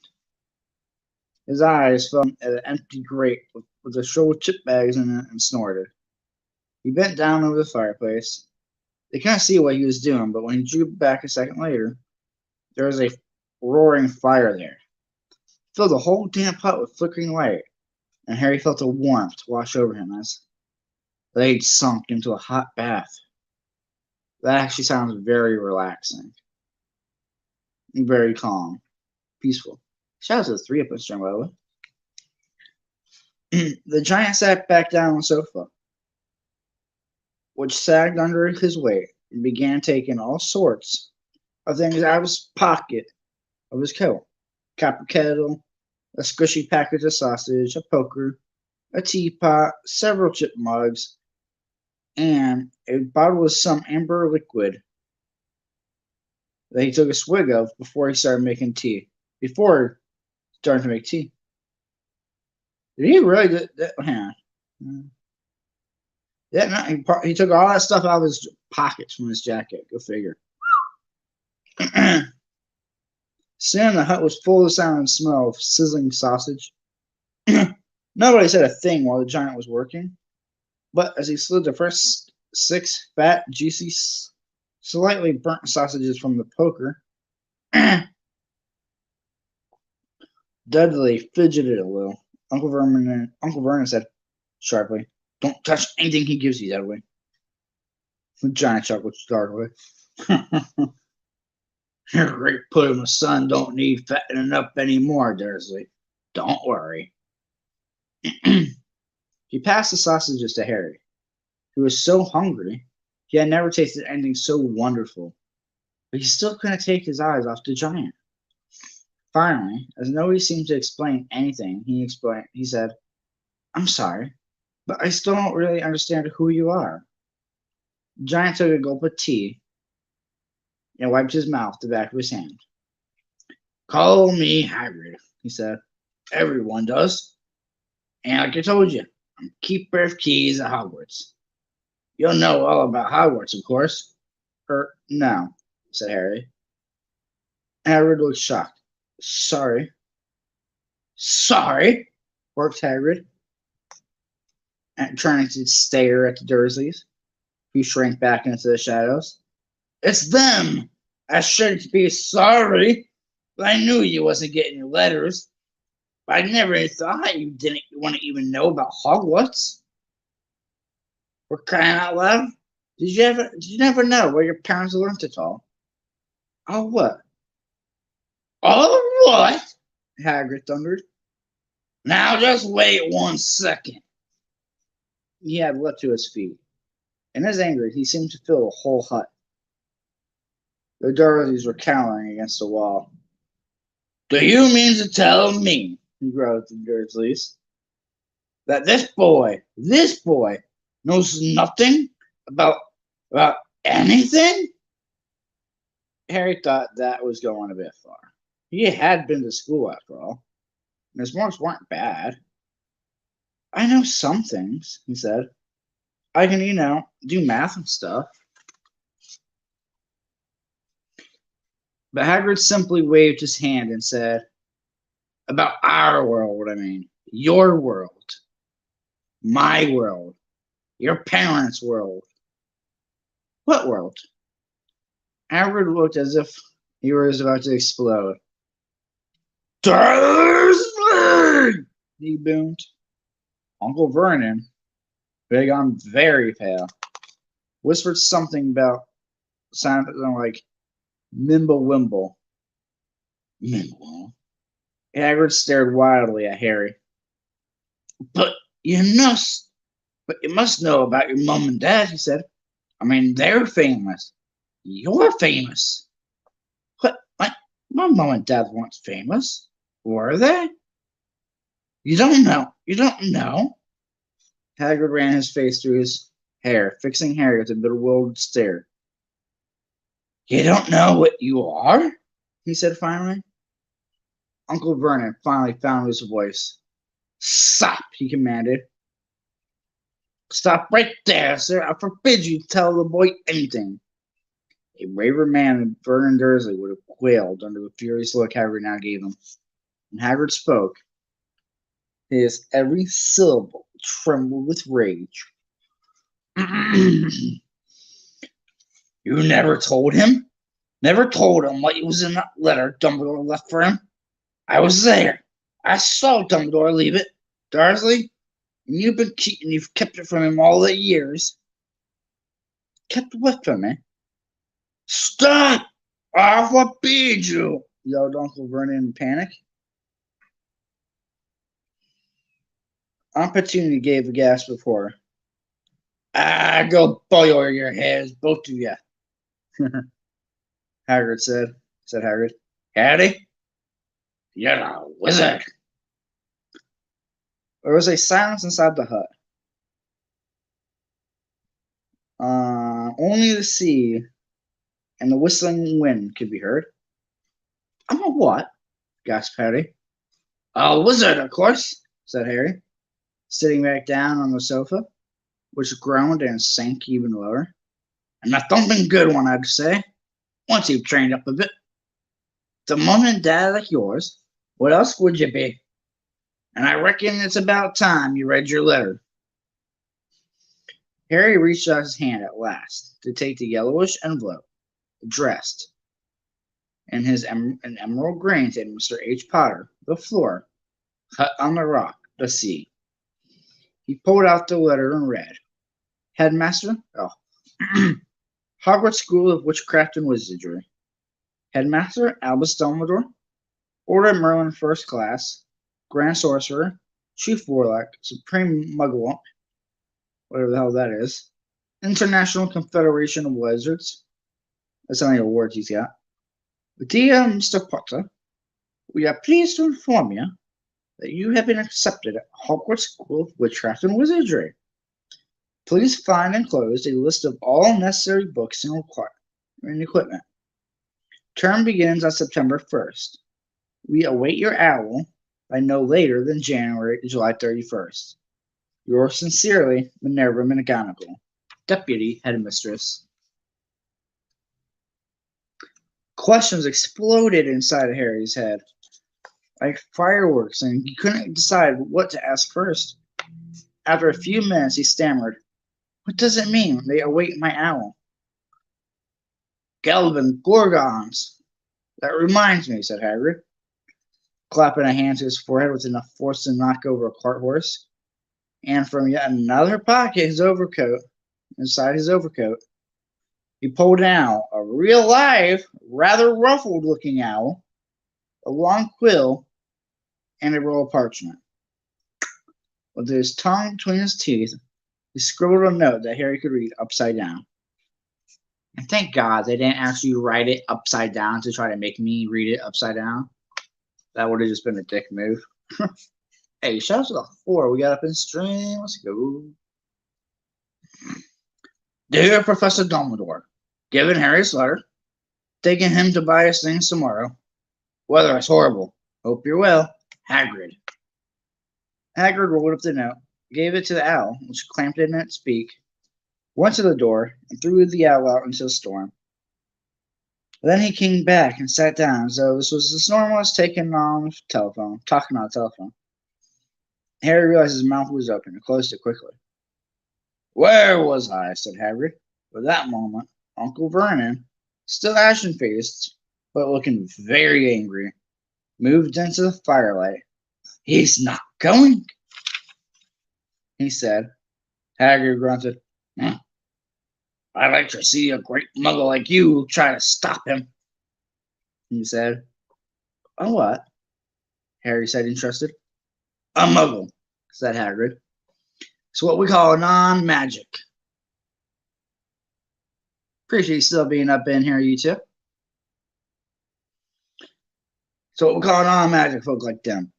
And it's in your bad luck you have been a family of the biggest muggles I ever laid eyes on. We swore when we took him in, but stop to all that rubbish, said Uncle Vernon.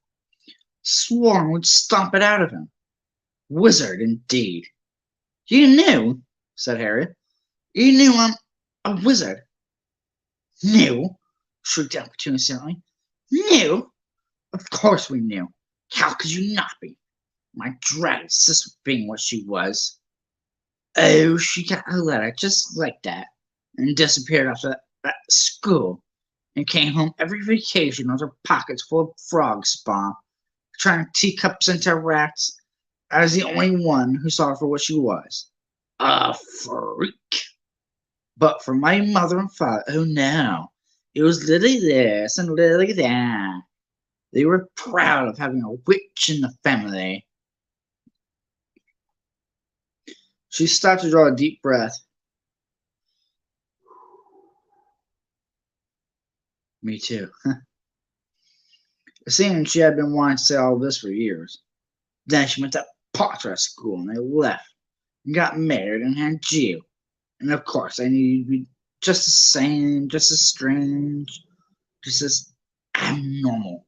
And then, if you please, she went and her boat blown up. And we got landed with you. Harry had gone very white. As soon as he found his voice, he said, "Blown up? You told me they died in a car crash." "Car crash?" roared Hagrid, jumping up so angrily that he startled the Dursleys scuttled back into the corner. "How could a car crash kill Lily and James Potter? It's an outrage, a scandal. Harry Potter not knowing his own story when every kid in our world knows his name." Whew, man. I tell you, Jack, reading takes a lot out of you. Especially if you're reading out loud.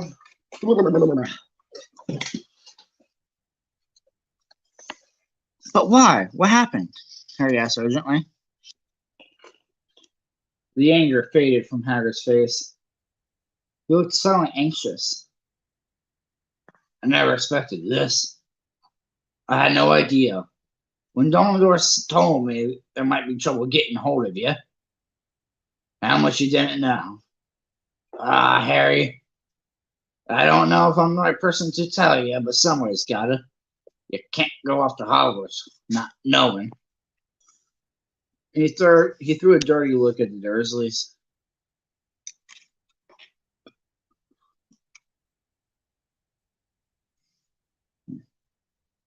Ba-ba-da-ba-ba. There we go. "Well, it's best you know as much as I can tell you, mine. I can't tell you everything. It's a great mystery, parts of it." He sat down, staring into the fire for a few seconds, and I said, "It begins, I suppose. The person called. But it's incredible you don't know his name. Everyone in our world knows." "Who?" "Well, I don't like saying the name if I can't help it. No one does." "Why not?" "Gulpin gargoyles, Harry. People are still scared.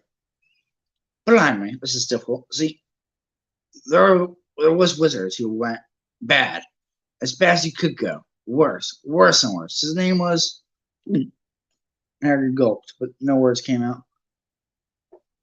Could you write it down?" Harry suggested. "Nah, I can't spell it." "All right. Voldemort." Hagrid shuddered. "Don't make me say it again. Anyways, this wizard, about 20 years ago now, started looking for followers. Got them too. Some were afraid. Some just wanted a bit of power. Bit of his power, because he was getting himself power, all right. Dark days, Harry. Didn't know who to trust. Didn't dare get friendly with strange wizards, witches. Terrible things happened.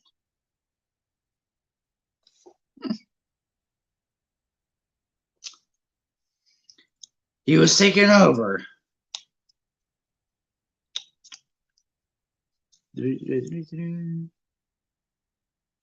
course, some stood upon him. And he killed him. Horribly.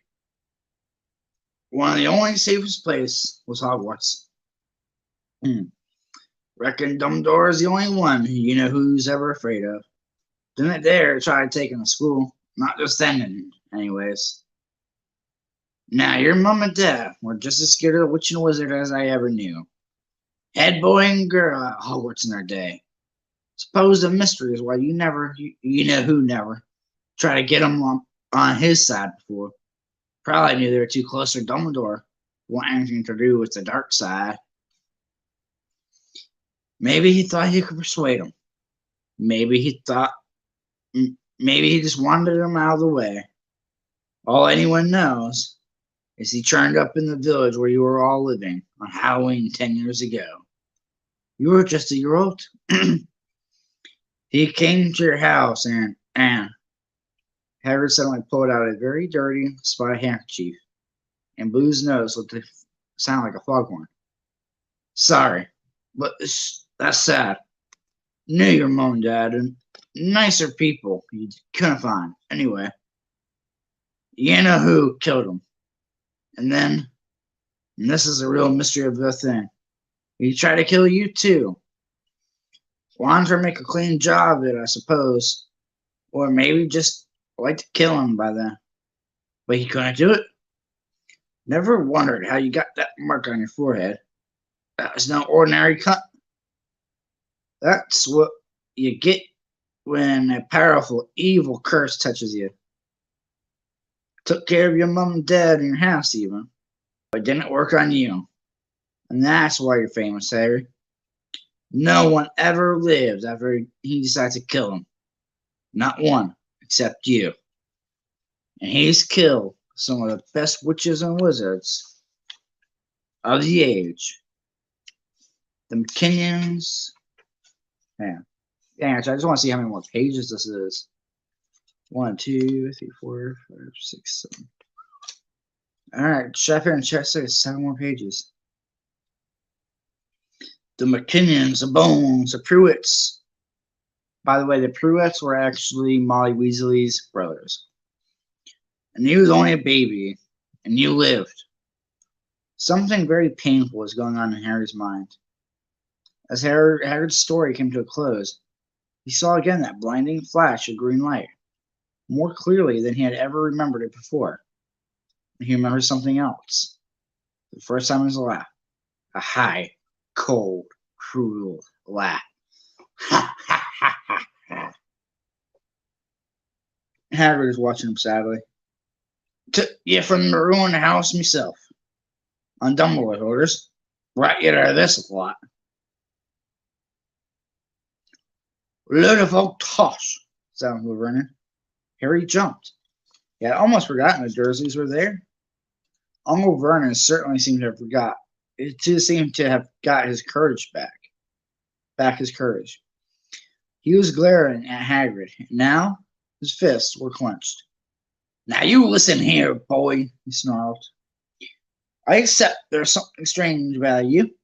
Probably nothing a good beating wouldn't have cured. And as for all about your parents, well, they were weirdos, no denying it. And they would have been better off without them in the world, in my opinion. Asked for all they got, getting mixed up with those wizarding types, just what I expected. Always knew they'd come to have a sticky end. Oh. At that moment, Hagrid leapt from a sofa and drew a battered pink umbrella from inside the coat. For a split second, chat, I thought that said a bastard pink umbrella. Yeah. I'm tongue-tied. I need to hit real quick. Yeah. And a drink.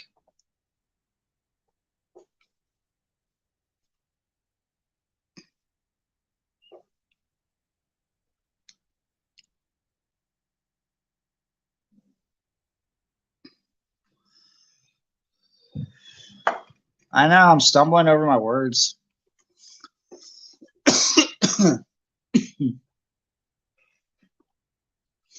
Right. But at that moment, Hagrid leapt from the sofa and drew a battered pink umbrella from inside his coat. Pointing this at Uncle Vernon like a sword, he said, I'm warning you, Dursley. I'm warning you. One more word. In danger of being speared at the end of the umbrella by a bearded giant, Uncle Vernon's courage failed again. He flattened himself against the wall, fell silent. That's better, said Hagrid, breathing heavily and sitting back down on the sofa, which this time sagged right down on the floor. Harry, meanwhile, had questions to ask, hundreds of them. But what happened to Sorry, you know who? Good question, Harry. Disappeared? Vanished? Same night he tried to kill you. Makes you even more famous. That's the biggest mystery, see? He was getting more and more powerful. Why'd he go? Some say he died. Codswallop, in my opinion. Don't know if he had enough human within him to die. Some say he's still out there. Biding his time, but I don't believe it. People who was on his side came back to ours. Some of them came out of trances. But don't reckon they could have done it if he was coming back. Most of us reckon he's still out there somewhere, but lost his powers, too weak to carry on. Something caused something about you finished him, Harry. There was something going on that night he didn't count on. I don't know what it was. No one does. There's something about you stumped him, all right. Whew, man. Damn, Joe, have I really been reading for almost 2 hours? About an hour and a half for all my food intermissions. Man. Oh, I am hydrating.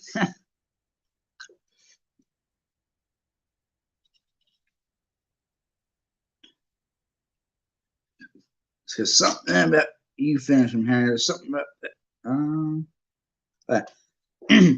Hagrid looked at Harry with warmth and respect blazing in his eyes. But Harry, instead of feeling pleased and proud, felt quite sure that there had been a horrible mistake.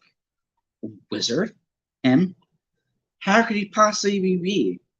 He spent his whole life being clouded by Dudley and bullied by Aunt Petunia.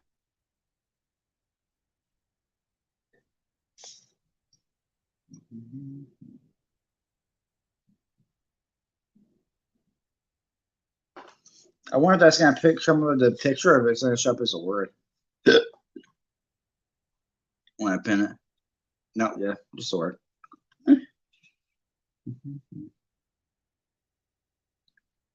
A wizard? Him? How could it possibly be?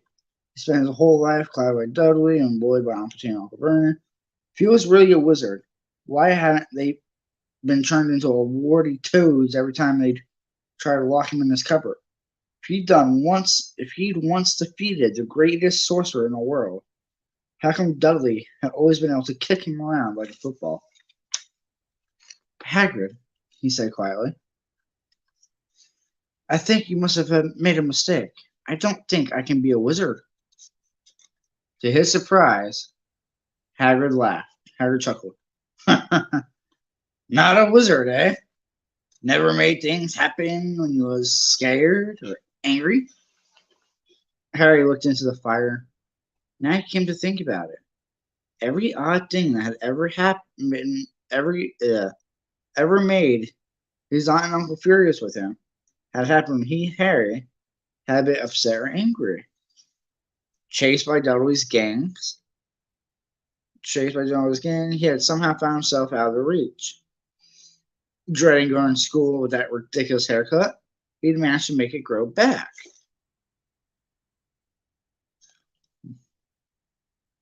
What's so funny, Amber? What you laughing about?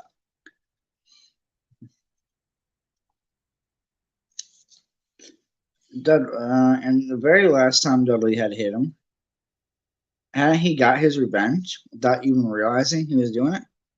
Hadn't he set a boa constrictor on him?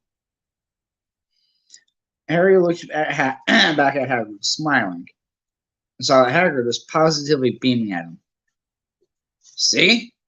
said Hagrid. "Harry Potter, not a wizard. You wait. You'll be right famous at Hogwarts."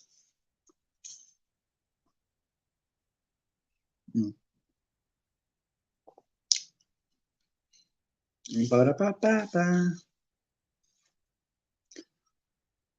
But Uncle Vernon wasn't going to give in without a fight. "Haven't I told you he's not going?" he hissed. "He's going to Stonewall High. He'll be grateful for it. I've read those letters, and he needs all sorts of rubbish. Spell books and wands, and if he wants to go, a great mug like you won't stop him," growled Hagrid. "Stop Lily and James Potter's son going to Hogwarts? You're mad. His name's been down ever since he was born. He's off to the finest school of witchcraft and wizardry in the world. 7 years there, and he won't know himself. He'll be with youngsters of his own sort, for a change, and he'll be under the greatest headmaster Hogwarts have ever had, Albus Dumbledore. I am not paying for some crackpot old fool to teach him magic tricks," yelled Uncle Vernon. But he had finally gone too far. Hagrid seized his umbrella and whirled it over his head. "Never!" he threatened. He thundered. "Insult Albus Dumbledore in front of me!" He brought the umbrella swishing down through the air to point it at Dudley.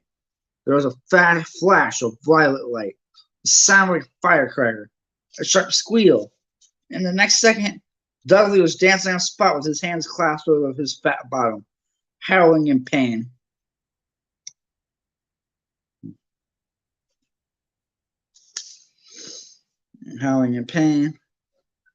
When he turned his back on them, Harry saw a curly pig's tail poking through a hole in his trousers. Uncle Vernon roared. Pulling Aunt Petunia and Dudley into the room, he cast one last terrified look at Hagrid and slammed the door behind him. Hagrid looked down at his umbrella and stroked his beard. "Shouldn't have lost me temper," he said ruefully. "But it didn't work anyways. Meant to turn him into a pig, but I suppose he was so much like a pig anyways. There wasn't much left to do."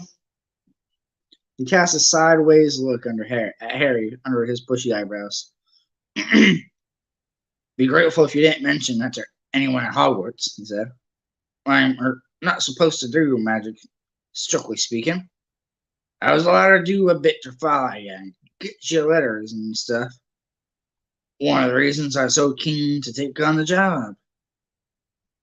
"Why aren't you allowed to do magic?" said Harry. "Oh, well, I was at Hogwarts myself, but I got a spell, to tell you the truth.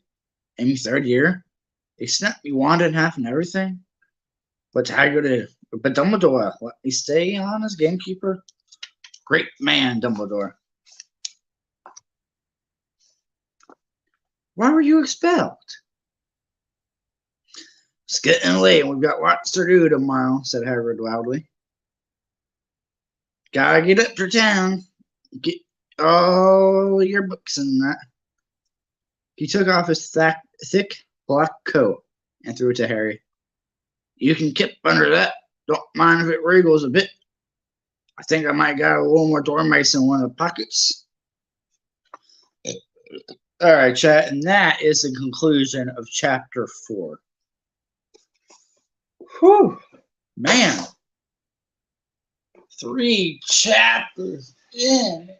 My voice is worn out. Whew.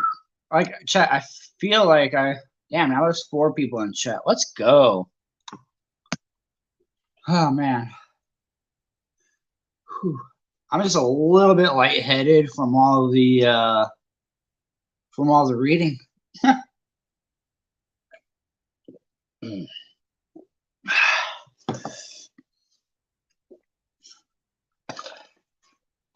this is the last bit of that piece I got left. So what did y'all think? How was story time with Daves? Do I make reading enjoyable?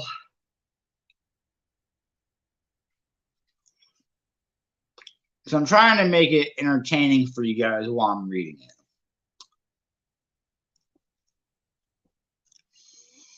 Hopefully you guys aren't just like, Amber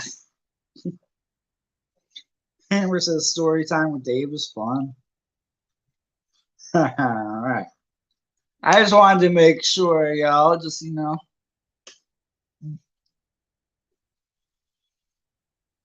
me like 5 minutes, chat, and I might actually go ahead and,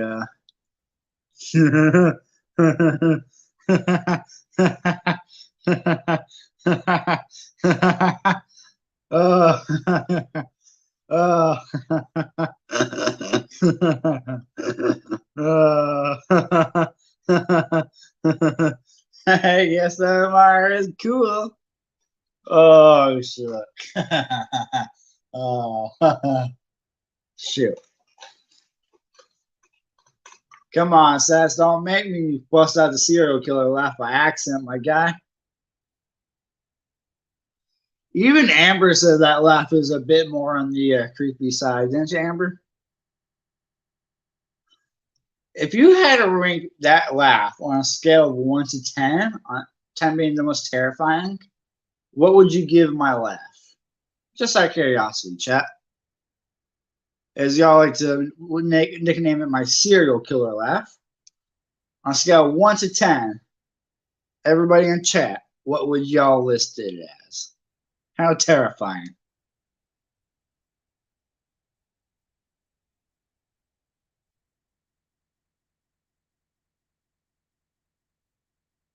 Broke out the cereal? What do you mean? Who's got cereal? 7 or 8, maybe? What?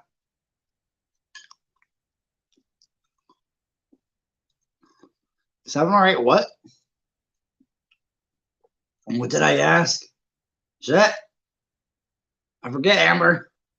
Remind me what I said. Oh. Oh, that's right.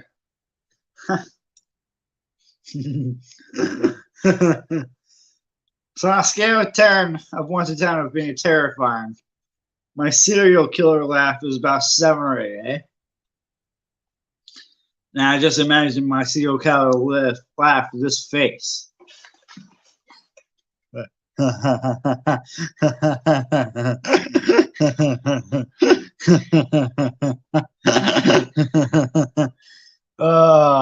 Now that can, so like, yeah, if y'all seen that in a dark alley or at a club or a bar, y'all would definitely might want to be like,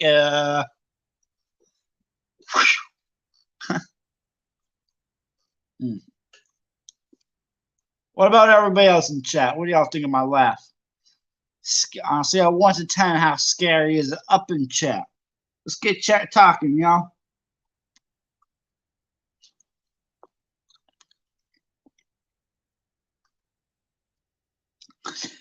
Amber's already answered the question. What about you, Sats? How terrifying would you say my laugh is?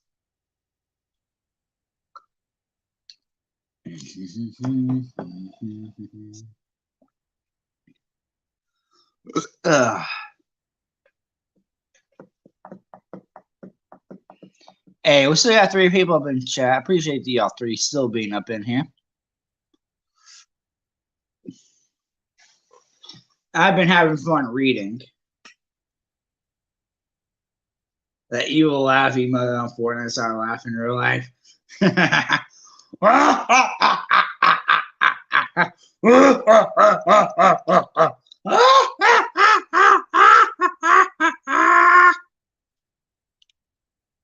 Oh. So what do y'all think? Y'all think I should stream Fortnite here in a little bit? Because I am gonna end this stream here in a little bit after I'm done, hanging out with you guys. Once you guys are bored of me, I'm gonna end the stream, relax my voice for an hour or two, and then yeah, now I'll be live with Fortnite. If y'all want me to stream Fortnite today. But damn, I got through 3 chapters today. That actually makes me quite happy. I don't know if you want.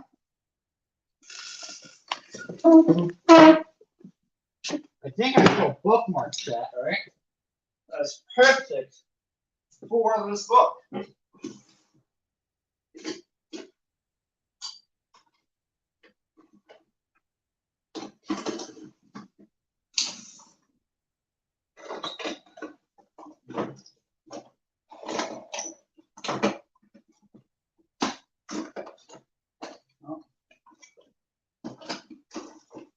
Aha! There we go.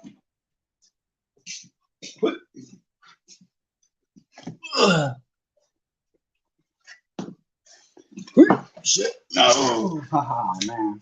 My pizza crust almost failed.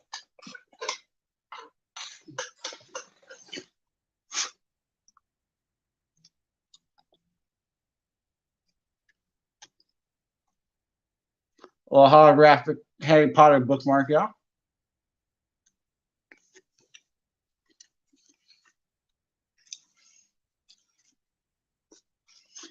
All right, chat. So we are on chapter 5 next.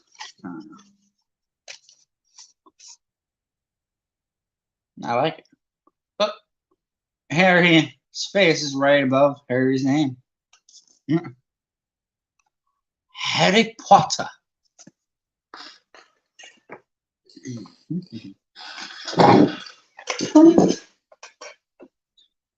So, how's everybody in chat doing today?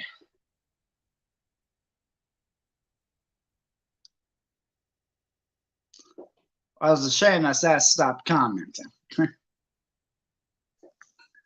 Sats, where you at, my guy? Sadie. Sats got glazed.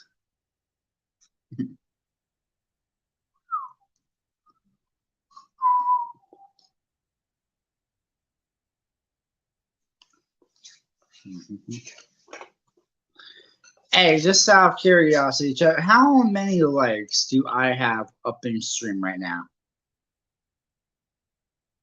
Do I have at least 2 likes?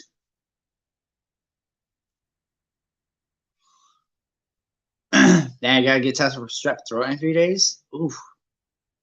Yeah, I'm not gonna lie, I haven't been feeling good right now. See 5 likes? Alright, it could be worse. I gotta realize that my Harry Potter videos won't be as popular as my Fortnite streams. But, since it's the new year, I want to be able to, do something new for my channel as well. You're making you lose your voice again? Damn. 5 likes. Still better than no. It's still better than 2 likes or no likes, though, right? But no, but I haven't been feeling good lately. Earlier when I was coughing, like right here it started hurting. So my mom did buy some at-home COVID tests. So I took one of those rapid tests, and I was negative. So 3 years in, and COVID, still COVID free. Thank you, Amber. It's just I know it's gonna be slightly TMI, but I've been like nauseous lately, throwing up. I've been, my stomach has been creating rivers, chocolate rivers. Let's just say I've been all kind of out of whack. Like I said, I know a little bit TMI. I'm sorry. But hey, if you guys like this video, go ahead and give it a like, share, and subscribe if you're new to the channel. and ring that notification bell for all videos.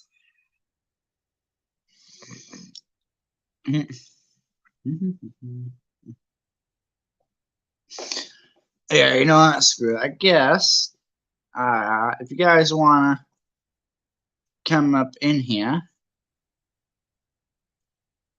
I suppose I could let y'all come up in here and hang out with me for a little bit.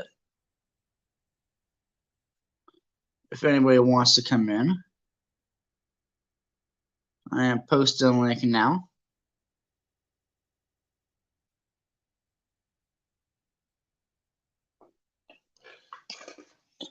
Nobody will probably join, but we'll see.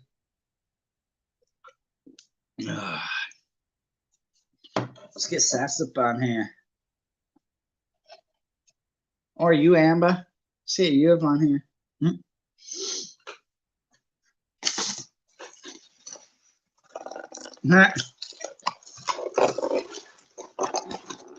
It's worth a shot.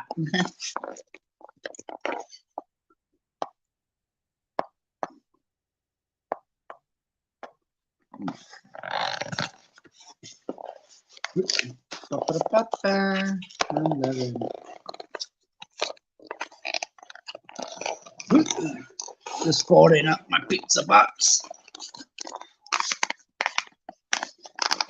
You see, this is where the spells from Harry Potter will come in handy. That, my friends, was a pain in the ass to roll up. Whew. I want to be able to throw it away, though. And I missed, because I'm not a basketball player.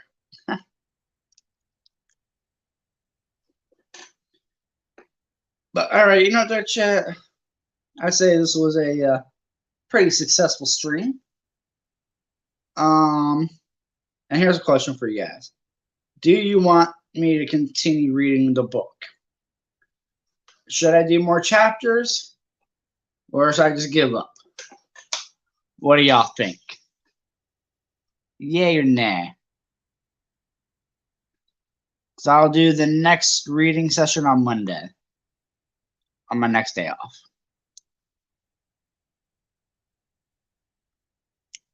But yeah, I'll post a poll, though. I'll post a poll. But thank you guys so much. I think you guys should continue reading the book. All right. Then I shall, Amber. But I'm going to go ahead and end the stream, though. I'm going to relax my voice. I've been talking for a lot. And doing those voices, especially Harry's voice, kind of makes my voice a little sore. So I'm going to relax my voice a little bit before I start screaming in Fortnite. Before I go, fuck you, motherfucker. Y'all know how I rage up in Fortnite. But until you guys see me in Fortnite later, this has been Daves-Raves. I hope you guys have a good rest of the afternoon. And I'll see you guys tonight. Daves-Raves out of here. Bye.